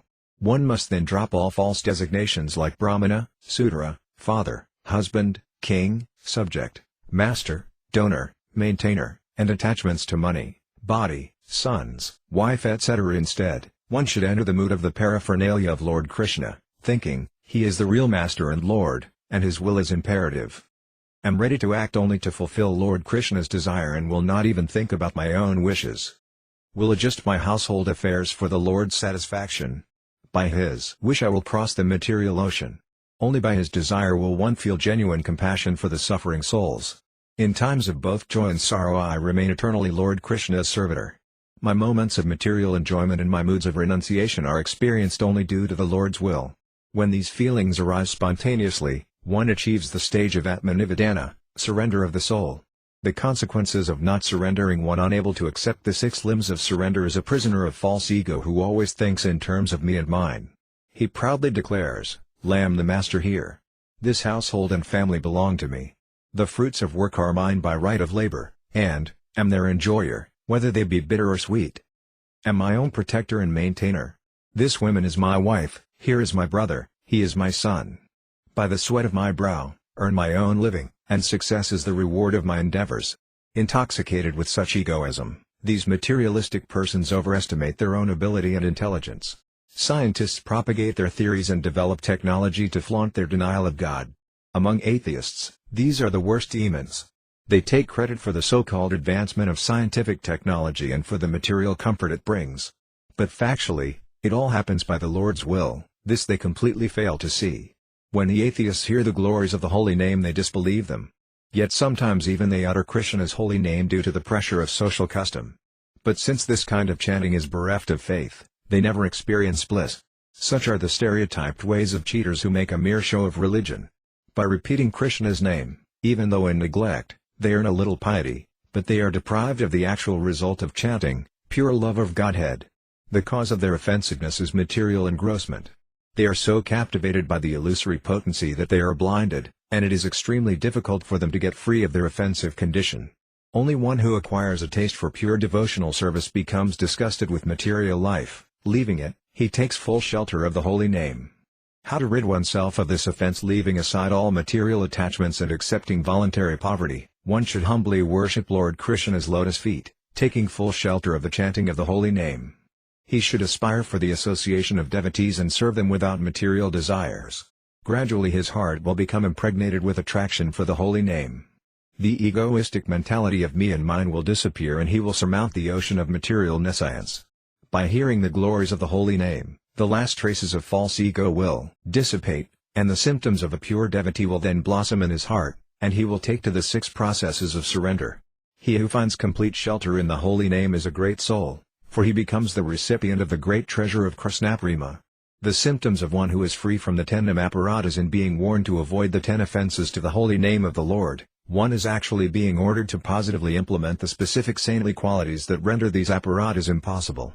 Therefore, one must, not criticize but serve the saintly Vaisnavas, worship Krishna as the absolute Supreme Lord, give full respect to the spiritual master who initiates one into the holy name, regard the scriptures that reveal the glories of the holy name as preeminent, know within the heart that the holy name is eternally situated in pure transcendence, root out and destroy the desire to commit sins, preach the glories of the holy name only to the faithful, give up ritualistic pious activities entirely, chant with full attention and surrender fully to the holy name. Bhava is attained quickly when the chanting is free from offenses. When one is thus free from offenses, he becomes the most fortunate soul in the 3 worlds. He acquires all good qualities and is eligible to receive Lord Krishna's causeless mercy. Very quickly, his chanting awards him the divine fruit of bhava, the first stage of prema. Thus the offenseless chanter is promoted from the sadhana or practice stage to bhava, or spontaneous pure devotional service. From bhava comes prema, which, according to the scriptures, is the mature fruit of pure devotion, the pinnacle of all perfection. Lord Chaitanya personally guarantees that if any devotee chants the holy name free from offenses, he will quickly obtain Krishnaprema.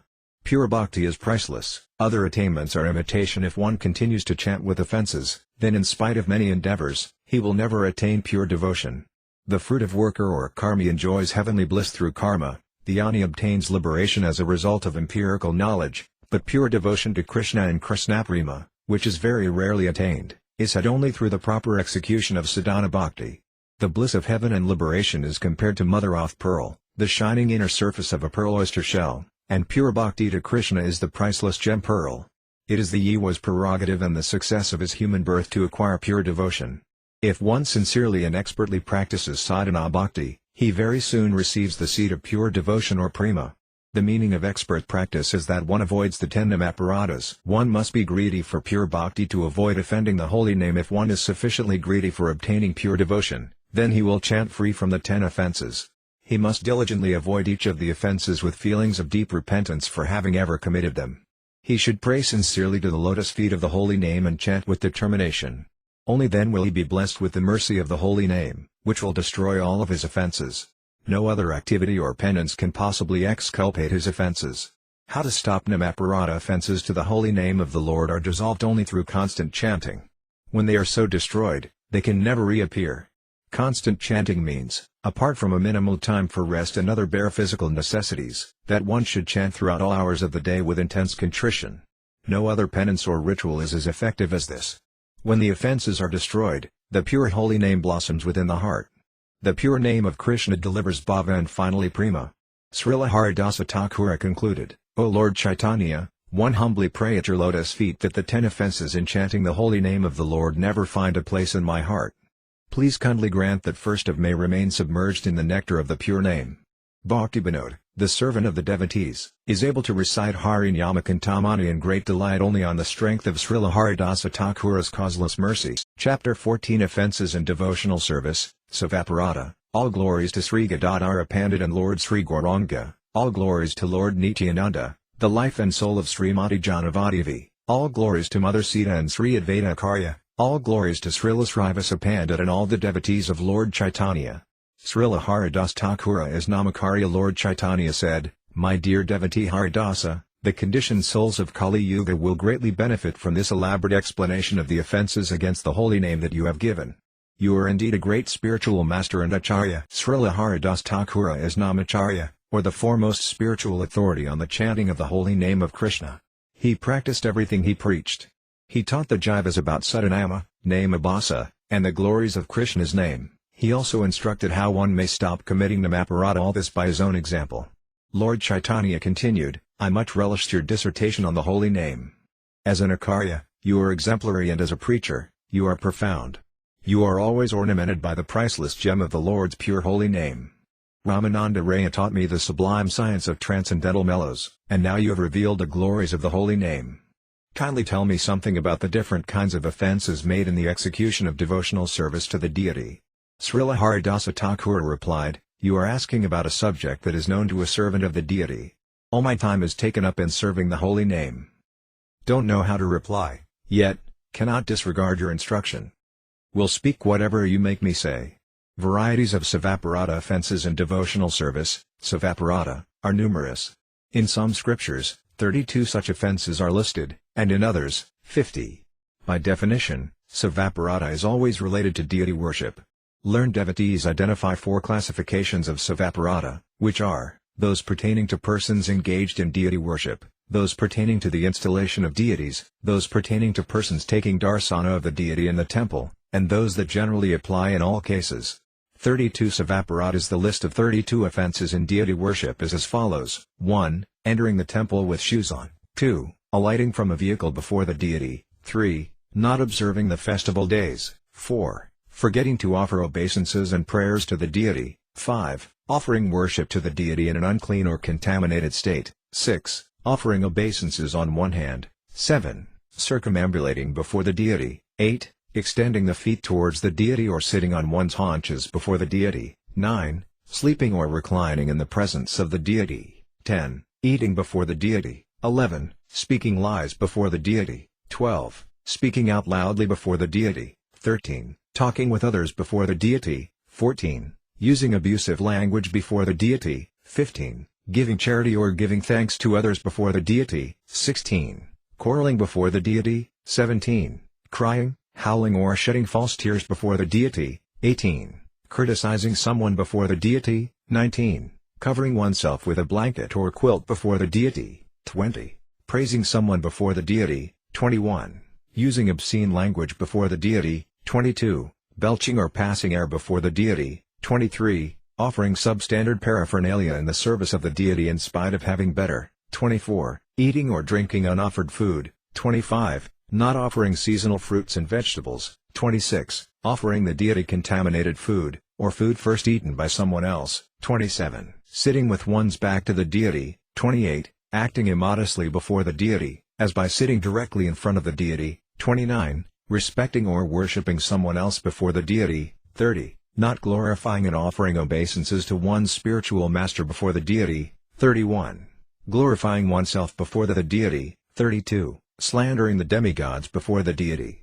More offenses listed in other scriptures. Other scriptural sources have listed additional offenses. It is offensive to eat the food of materialists, to touch the deity of Hari in darkness, to touch the deity without proper rituals, to open the altar doors without an accompanying performance of music and song for the pleasure of the Lord, to offer food to the Lord that has been seen by a dog, to speak during deity worship, to leave the altar during deity worship, to offer a roti without putting a flower garland on the deities, to worship Lord Krishna with unattractive or non-fragrant flowers, to offer worship to Lord Krishna without first cleansing the face and mouth, to offer worship to the deity after sexual relations, to touch a woman during her menstrual period, to touch fire during deity worship, to pass air before the deity, to offer worship wearing dirty or contaminated clothes, to offer worship while angry, to offer worship directly after having been at a cremation grounds, or having touched a dead body or seen a dead body's face, to offer worship while suffering from indigestion or dysentery, to eat garlic and onions, to chew betel and tobacco,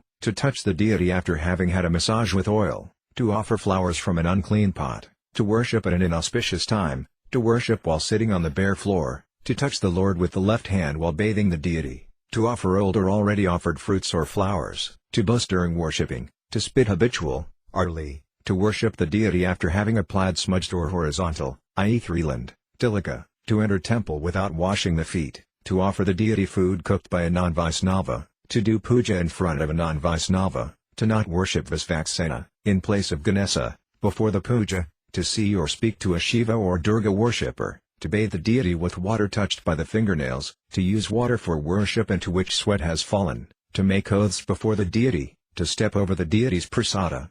Savaparata is to be avoided those serving the deity, Namaparata is to be avoided by all devotees. One who is engaged in deity worship must carefully avoid the Savaparatas, and all Vaisnavas must strictly abstain from the Namaparatas and relish the taste of pure devotional service to Lord Krishna. The devotee himself is the best judge of which offences in seva to be vigilant about, according to the service he is engaged in. But the responsibility of avoiding Namaparata is applicable to every Vaisnava at all times. On the path of bhava seva, or spontaneous devotional service, Namaparata must be non-existent, especially that devotee who worships the Lord in a secluded place in the ecstasy of separation from the deity must be free of the 10 offences against the holy name. In bhavasava, service is performed in the mind. There is not even opportunity for savayaparata. Only when the devotee on this path is completely free of namaparata can he attain bhava, spontaneous loving devotional service to Krishna. Constant meditation upon the holy name of the Lord is the sadhana practice in bhava seva, the offenseless stage of devotional service. By the grace of the Lord, each of the 9 limbs of sadhana bhakti finally culminates in the prema of the pure holy name. One who has ascended to this stage of realization may then fully submerge himself in the nectar of chanting the holy name, leaving aside other services. Editor's footnote: Lord Chaitanya instructed Srila Raghunatha Das Goswami on the worship of Sri Govardhan Sila thusly, as recorded in Chaitanya Charitamrita, Andhya 6.294-304, "This stone is the transcendental form of Lord Krishna. Worship the stone with great eagerness. Worship this stone in the mode of goodness like a perfect Brahmana, for by such worship you will surely attain ecstatic love of Krishna without delay. For such worship, one needs a jug of water and a few flowers from a tulasi tree. This is worship in complete goodness when performed in complete purity. With faith and love, you should offer 8 soft tulasi flowers, each with 2 tulasi leaves, 1 on each side of each flower." After thus advising him how to worship, Lord Chaitanya Mahaprabhu personally offered Raghunatha Das the Govardhana Sila with his transcendental hand. As advised by the Lord, Raghunatha Das worshipped the Sila in great transcendental jubilation. Svarupa Damodara gave Raghunatha Das 2 cloths, each about 6 inches long, a wooden platform and a jug in which to keep water. Thus Raghunatha Das began worshipping the stone from Govardhana, and as he worshipped he saw the Supreme Personality of Godhead, Krishna, the son of Nanda Maharaja, directly in the stone.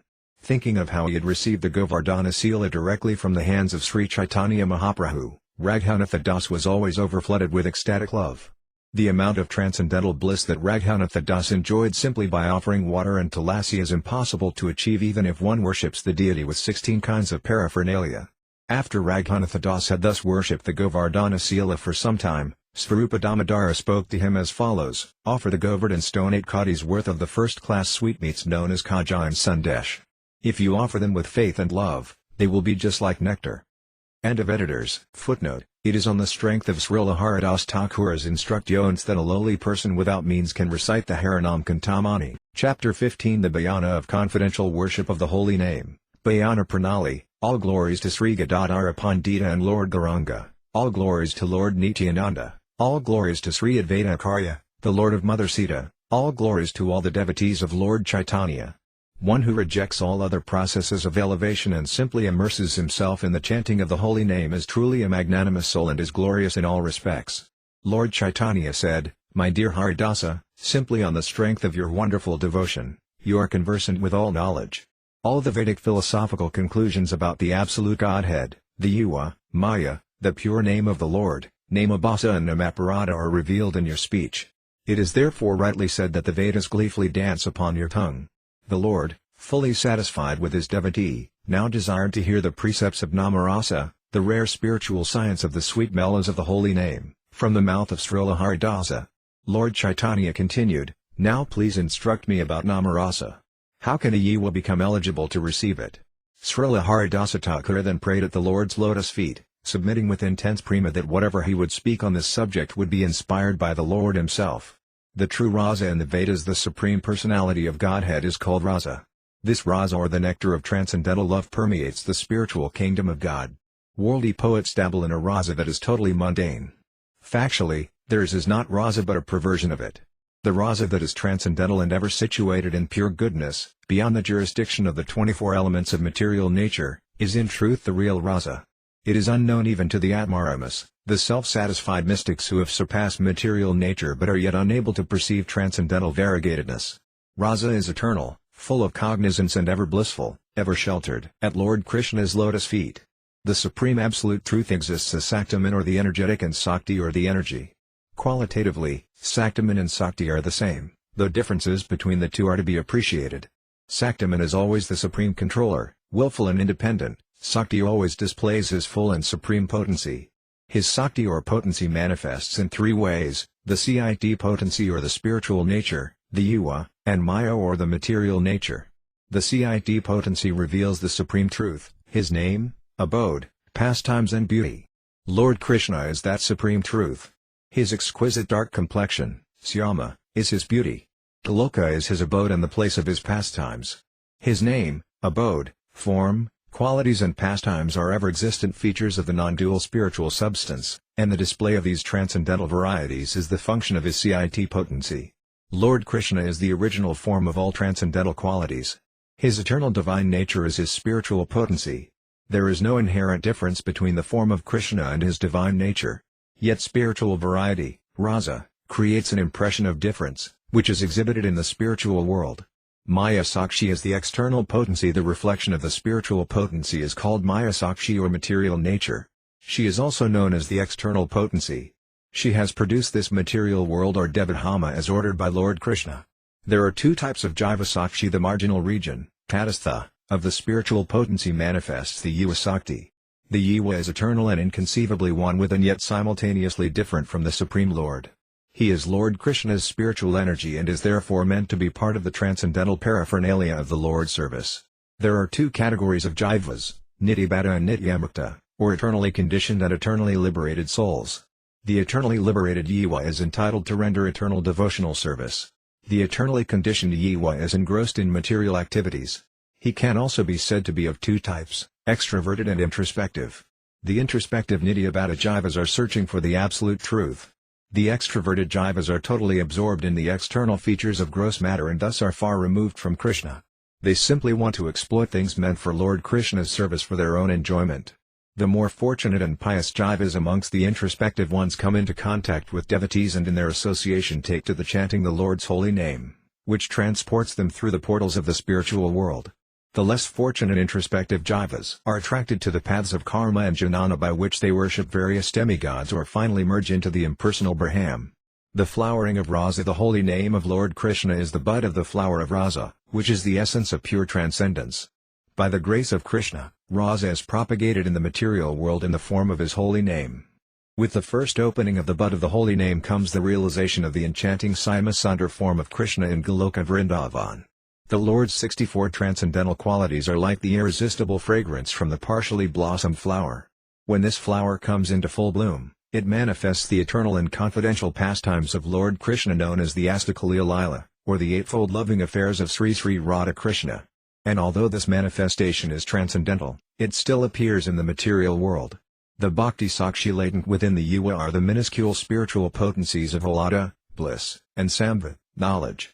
With the flowering of Rasa, the Svarupa Sakshi, the internal potency of the Lord himself, descends to contact and revive these tiny spiritual potencies of the Yuva. All this is effected by the causeless mercy of the holy name. The Svarupa Sakshi descends as Bhakti Devi, who embodies the full mixture of the Hladini and Samvat potencies. This mixture is called the Bhakti Svarupam Sakshi, the potency of the form of pure devotion. When his latent bliss and knowledge are infused with this Bhakti Svarupam Sakshi, The spontaneous loving attitude required for entering the Astakaliya Leela appears in the heart of the chanter of the holy name. The churning of rasa, thus one reaches a state of perfection known as thaya bhava, or permanent emotion, which is also known as rati. 4 bhavas combine to transform rati to rasa. The 4 bhavas are, vibhava, anubhava, sadvika, and vyabhikari, or sankari. Vibhava, the element that excites loving sentiment, has 2 subdivisions, alambana and udipana. Alambana or the root is again of 2 parts, the Vaisya, subject, and the Asraya, recipient. The devotee of Lord Krishna is the Asraya, and Lord Krishna himself is the Vaisya.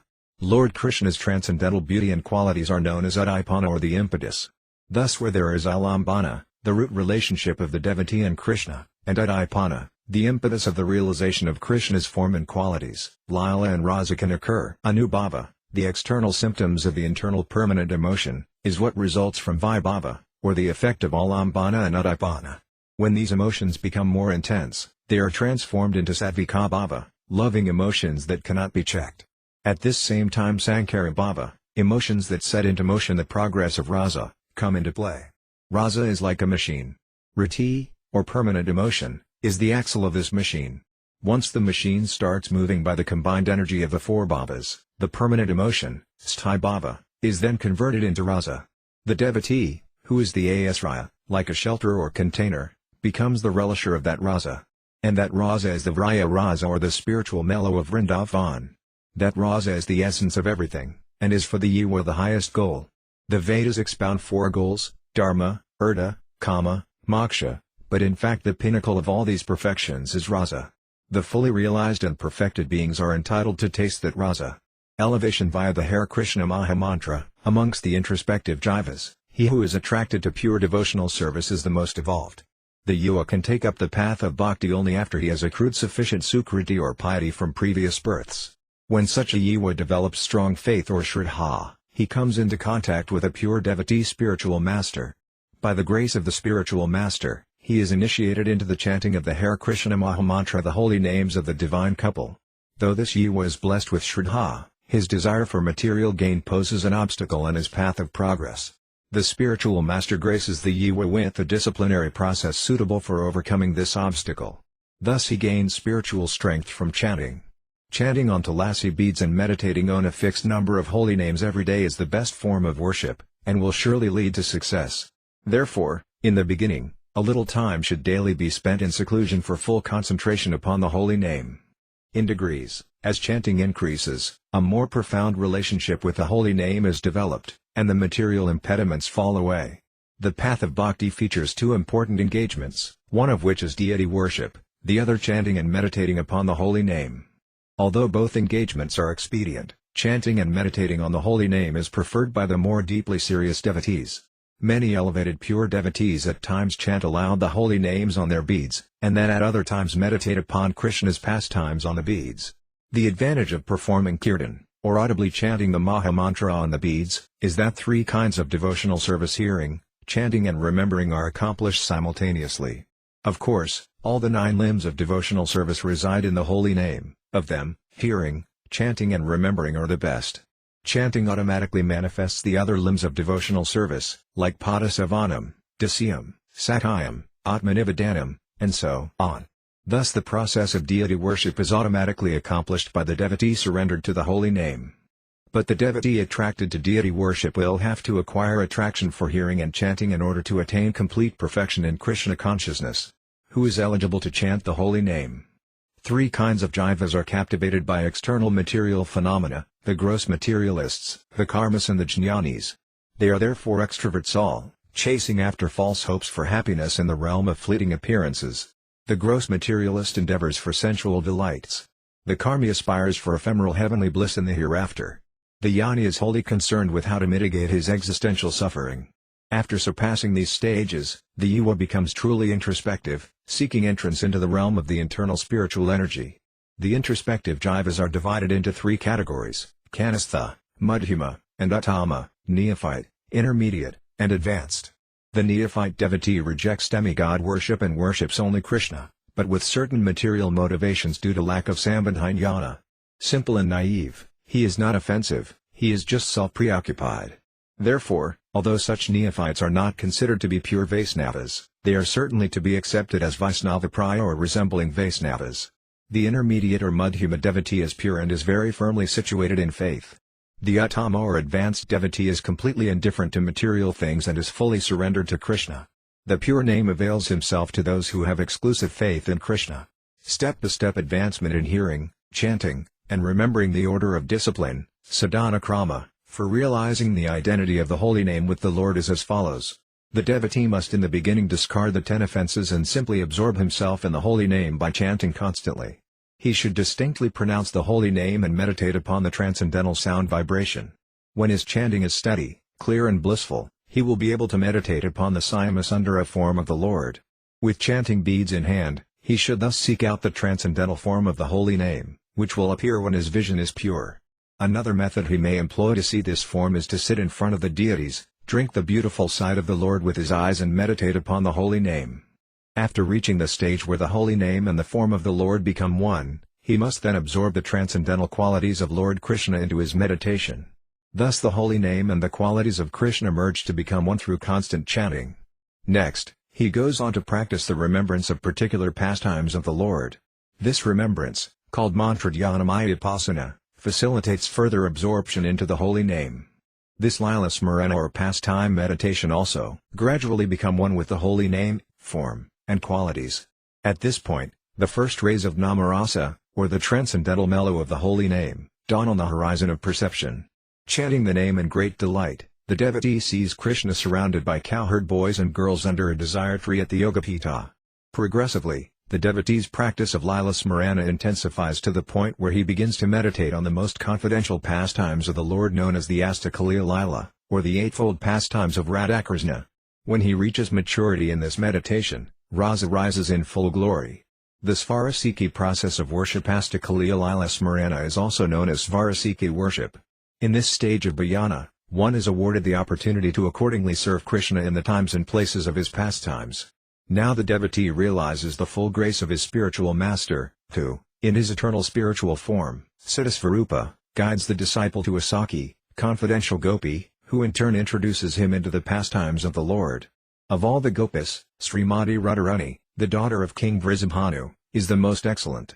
She embodies the highest spiritual sentiment, Mahabhava. Serving Krishna under her leadership is the supreme spiritual experience. The 5 main rasas or spiritual mellows are Santa, neutrality, Dasya, servitorship, Sakhya, friendship, Vatsalya, parenthood, and Sringara or Madhurya, conjugal. Of these, Sringara or conjugal is the highest. Devotees eligible to enter the conjugal rasa are the recipients of the special mercy of Sri Krishna Chaitanya. In the conjugal rasa, Lord Krishna has many Yutswaris or female group leaders, but everyone prefers Srimati Radharani. She is the direct manifestation of Lord Krishna's Svarupa Sakti or spiritual potency, and all the other Vryagopas are her expansions. She is the absolute embodiment of all the rasas. It is therefore the goal of devotional service to enroll in her yutha or group. Service to Lord Krishna in Vraya is impossible without first taking shelter of the Vrajagopas. One should furthermore aspire to enter Srimati Radharani's camp and serve directly under Lalita Devi. When the material coverings are removed, the spiritual goal is achieved as the devotee becomes disciplined in rasa. The gap between sadhana, practice, and bhajanajdi, perfection of worship, closes. Soon, the servitor's spiritual form begins to take shape. By the mercy of the Yaswari, he becomes easily overpowered by attraction to Lord Krishna. This strong spiritual attraction eradicates the gross and subtle material concepts of form that captured him when he turned away from Krishna. Thus the Jiva gains entrance into Vraya in his original spiritual form. Up to this point, the Jiva's progress in spiritual life can be framed in words. Beyond it, there are even higher stages of Krishna consciousness that are indescribable. These will be revealed by the grace of Krishna. The cultivation of the conjugal loving relationship with the Lord is the highest mode of service. By this, ever-increasing Krishnaprema will be experienced. By adopting the Bhamavarajrasa, or the Virajarasa revealed on this material plane in Vrindavandhama, one becomes eligible to enter such conjugal love. Sri Ramananda Raya said, therefore one should accept the mood of the Gopas in their service. In such a transcendental mood, one should always think of the pastimes of Sri Radha and Krishna.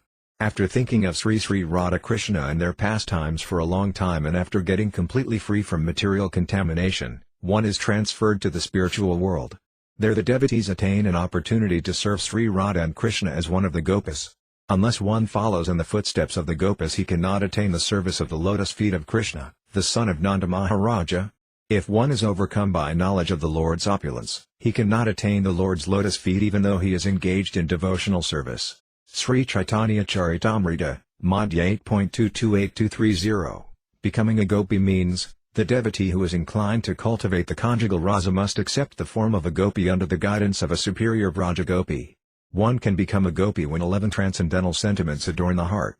They are, 1. Sambandha, relationship, 2. Vyasa, age, 3. Nama, name, 4. Rupa, form, 5. Yuthapravasa, entrance into a group, 6. Visa, attire, 7. Aina, instructions, 8. Vashasthana, place of residence, 9. Seva, service, 10. Parakastha, excellence, 11. Palyadasi bhava, the mood of a kept maidservant. 5 stages of consciousness ascended in bhava sadhana. The cultivation of these 11 gopi sentiments develops through 5 stages. They are, 1. Shravanadasa, the stage of hearing, 2. Varanadasa, the stage of acceptance, 3. Smaranadasa, the stage of remembering, 4. Apanadasa, stage of application, and 5. Sampadidasa, stage of inheritance. Srila Ramananda Raya says, one who is attracted by the ecstatic love of the Gopas does not care about the regulative principles of Vedic life or popular opinion. Rather, he completely surrenders unto Krishna and renders service unto him. In this liberated stage the devotee is attracted by one of the 5 humors, rasas, in the transcendental loving service of the Lord. As he continues to serve the Lord in that mood, he attains a spiritual body to serve Krishna in Goloka Vrindavan. Sri Caitanya Charitamrita, Madhya 8.220, 8.222, so saying, Srila Ramananda Raya instructs us to first attain the form and mood of a Vraya Gopi in order to obtain service in the conjugal relationship. When a sadhaka devotee, having heard about Lord Krishna's pastimes, is attracted to the conjugal mellow, he should take further instruction on rasa from a realized, saintly spiritual master. This is called the stage of hearing or Sravanadasa. When the sadhaka devotee anxiously and eagerly accepts the conjugal mellow, Varanadasa commences. Then, by pure remembrance of the sentiments of rasa, he desires to practice them, thus he reaches the 3rd stage, Smaranadasa. When he is able to perfectly invoke these sentiments of rasa, he attains Apanadasa or Praptidasa. Finally, when he can separate himself from all his temporary material designations and is steadily fixed in that original spiritual identity for which he yearns, he has reached Sampadidasa, the inheritance of his spiritual identity. Bhajan from the stage of Sravanadasa to Smaranadasa. If, after having tested the disciple, the spiritual master determines that he is eligible to perform bhajan and serve in the Sringara rasa, he then confidentially informs the disciple about his eternal spiritual form as a Manjari in Srimati Radharani's camp, under the supervision of Sri Lalita Devi. The spiritual master teaches the disciple how to develop the 11 sentiments of the Gopas, how to meditate on the Astakaliya Lila, and how to properly be established in both, so that he may fully understand them. The sadhaka is shown his siddhya or spiritual identity, viz. his spiritual name, form, qualities, service and so on. The spiritual master also discloses who the parents of the sadhaka's Manjari identity are, at which house she was born, who her husband is, and so on. At this point, the disciple must spurn all Vedic religious pursuits and simply be a fully surrendered maidservant of Srimati Radharani, the camp leader. Thereafter, the Guru will reveal in detail the disciple's eternal service to Srimati Radharani in the Astakaliya Lila. The sadhika, now a female sadhaki, embraces these revelations in Varanadasa. He enters into Smaranadasa when he actually remembers them for himself. In this way, the sadhaka prepares himself for spiritual birth as a gopi in Vraya. A digression on the subject of Rusi. But in the beginning the spiritual master and disciple must together sort out the disciple's natural inclination, Rusi, for rasa. If the disciple finds his natural taste coincides with the identity indicated by the spiritual master, he should so inform his guru and embrace that identity as his life and soul. But if the disciple does not have a natural taste for the selected identity, he must frankly reveal this to his spiritual master, who will give him another identity. If the disciple has a taste for the new identity, he should accept it. His inherent nature will then manifest itself. Rusi or taste is the natural devotional propensity born out of bhakti sukriti, or previous devotional service. It may therefore be long-standing or only recently developed. But in either case Rusi is natural to the soul. When this inclination is determined by the spiritual master, it must be confirmed by the disciple.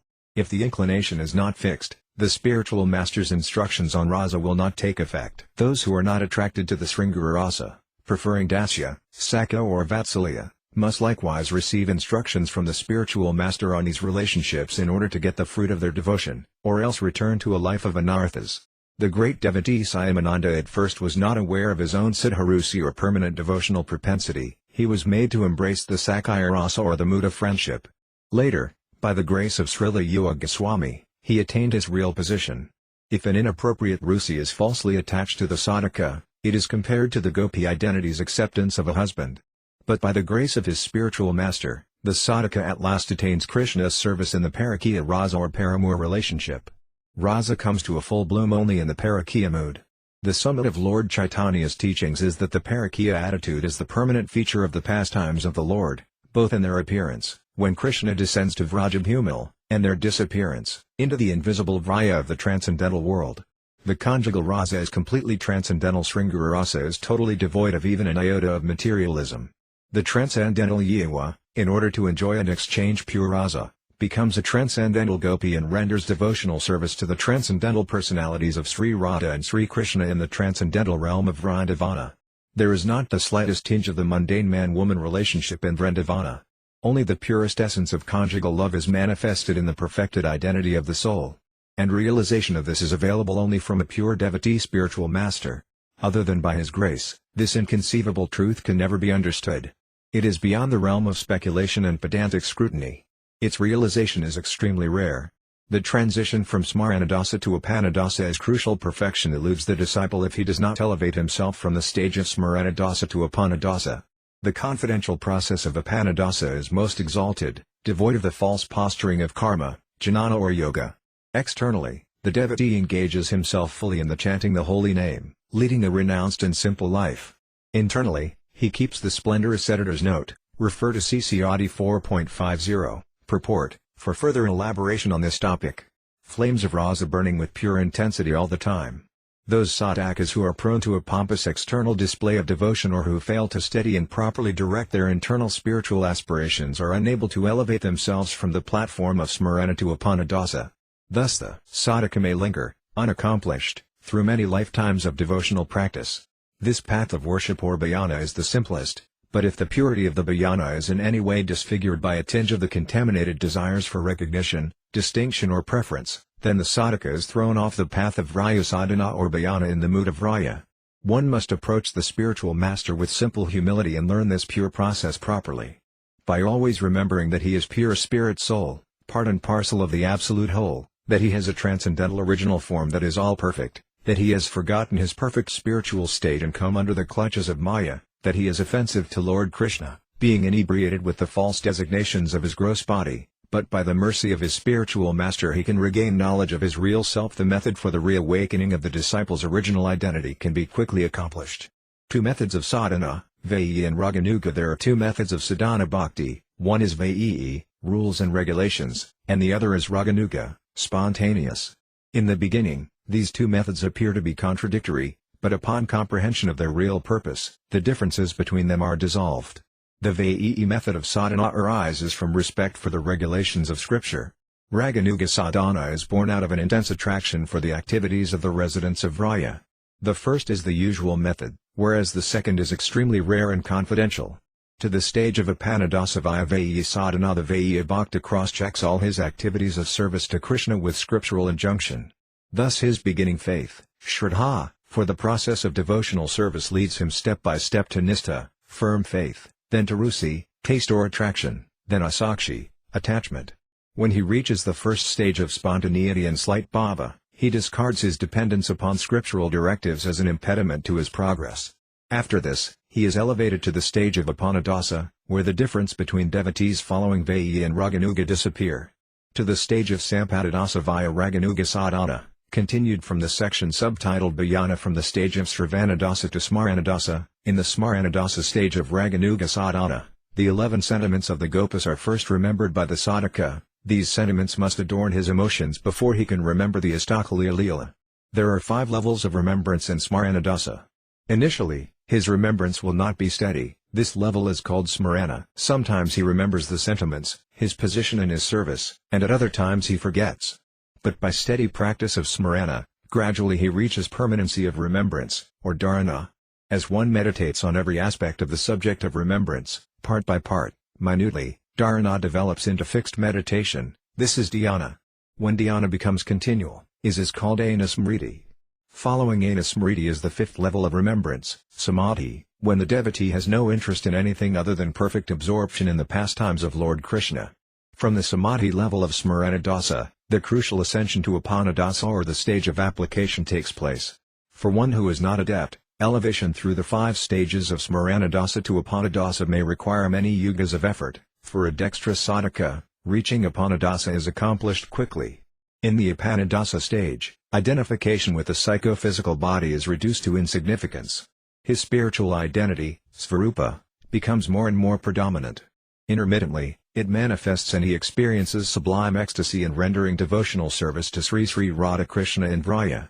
These experiences develop until he spends long periods of time in Vraya interacting with the residents in his Vraya svarupa, seeing the Dhamma and the transcendental pastimes within. The devotee's constant name abhayana inevitably brings about a face-to-face meeting with Lord Syamasundara. By the Lord's merciful will, all trace of the devotee's subtle body of mind, intelligence and false ego are extinguished with the demise of the gross body of 5 elements. Thus he enters the sampadidasa stage. This is when the devotee's pure spiritual form fully manifests, free of material coverings. In the mood of pure bhava, he takes up his eternal service to Sri Sri Radhakrishna in the transcendental Dhamma. He thus becomes a sadhana siddha or a perfected soul now reinstated in his svarupa through practice of sadhana and bhajana.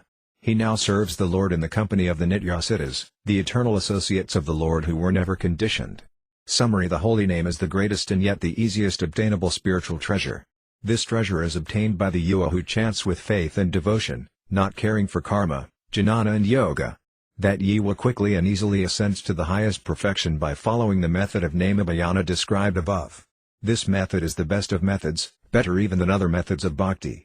The basic requirement for successful accomplishment of nama-bhajana is that the sadhaka must totally shun bad association and engage in the practice of devotional service in the company of saintly devotees of the Lord. Pure love of Krishna is the expression of unalloyed devotional service. Only a pure devotee's heart has the inclination and capability of receiving prema, the non-devotee's heart denies it. Prema refuses to enter the heart of one who does not keep the company of pure devotees. The yuva's decision to accept either good or bad association has a powerful and lasting influence on his destiny. There are 3 essential traits that must be cultivated to obtain success in chanting the holy name of the Lord: saintly association, isolation from the disturbances of mundane life, and determined, confident enthusiasm.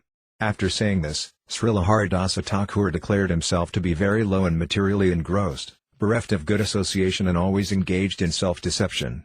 Although Srila Haridasa is himself a Nityasiddha associate of the Lord, he expressed himself in this humble way. Humility is the ornament of prema. The Lord's special favor upon Srila Haridasa Thakur. Srila Haridasa continued, "O Lord, kindly shower upon me your causeless mercy, ahayatuki kripa. I pray that you grant me entry into the realm of Bhakti Rasa." Saying this, Srila Haridasa fell unconscious in loving ecstasy, fully self-surrendered at the Lord's lotus feet. Ahayatuki kripa means causeless mercy. By saying this, Srila Haridasa implied that he was spiritually unaccomplished and therefore had no hope for the kind of mercy Lord Krishna bestows upon his pure devotees. In his mood of utter helplessness he simply prayed for Lord Chaitanya's unconditional grace. Srila Haridasa Thakur is famous for nama-bhajana and his teachings on the glories of the holy name, yet he is also the recipient of Lord Chaitanya's special mercy. He is such an authority on the philosophy of Namarasa that once, when Lord Chaitanya was relishing the topics of Radhakrishna Lila with Sri Ramananda Raya and Sarvabhauma Bhattacharya in the courtyard of Srila Haridasa Thakur's Bhyana Kutir, Srila Haridasa repeatedly expounded at length on the glories of Namarasa to the rapt attention of the other exalted persons present. Lord Chaitanya was moved by divine loving emotions upon hearing Srila Haridasa Thakur's plea for mercy. Lifting Srila Haridasa up in his embrace, the Lord then spoke in confidence to him. "O Haridasa! Listen attentively to what I have to say. The truth about the holy name will be hidden by mischievous rascals who will create a dark shroud of ignorance over the entire world. At that time, these excellent and unrivaled instructions of yours about chanting in the association of saintly persons shall be understood only by a remaining handful of devotees. What did Lord Chaitanya mean by mischievous rascals? The prime candidates for this appellation are the various upstart sects like the Sahajiyas, Aulas, Balas and so on, who propagate bogus mundane doctrines disguised as Mahaprabhu's own teachings. They indeed conceal from the world the pure philosophy of Krishna consciousness expounded by the Lord himself in his Siksataka. The Lord continued, the true path of the holy name will be followed by saintly souls who are totally detached from material life. They will chant the holy name with bhava and will therefore be known as Rasika Bhaktas. Their bhava will be that of separation. By their chanting they will relish the pastimes of Radhakrishna and the 8 principal gopas. The Jiva is blessed with pure bhakti only on the strength of his sukriti, or piety and faith. Not everyone is entitled to have such devotion, but in order to instill such devotion in the hearts of the faithful, one have descended to propagate the chanting of the holy name as the religion for this age. The chanting of Hare Krishna Krishna Krishna Hare Rama Rama Rama Hare is factually the Jiva's inherent and eternal religion. My dear Haridasa, in the accomplishment of this mission I depend upon your help, and thus I am hearing from you the glories of the holy name. The Harinyama Cintamani, this touchstone of the Lord's holy name, is an unfathomable mine of divine nectar. Whoever tastes it is truly fortunate and is blessed by Krishna. He is a great soul and always blissfully serves Lord Krishna in spontaneous loving devotion. I am a fallen soul, I clasp his feet and humbly pray that the remnants of this nectar should be distributed profusely, thus spreading divine bliss to everyone. Thus ends Sri Harinyama Cintamani.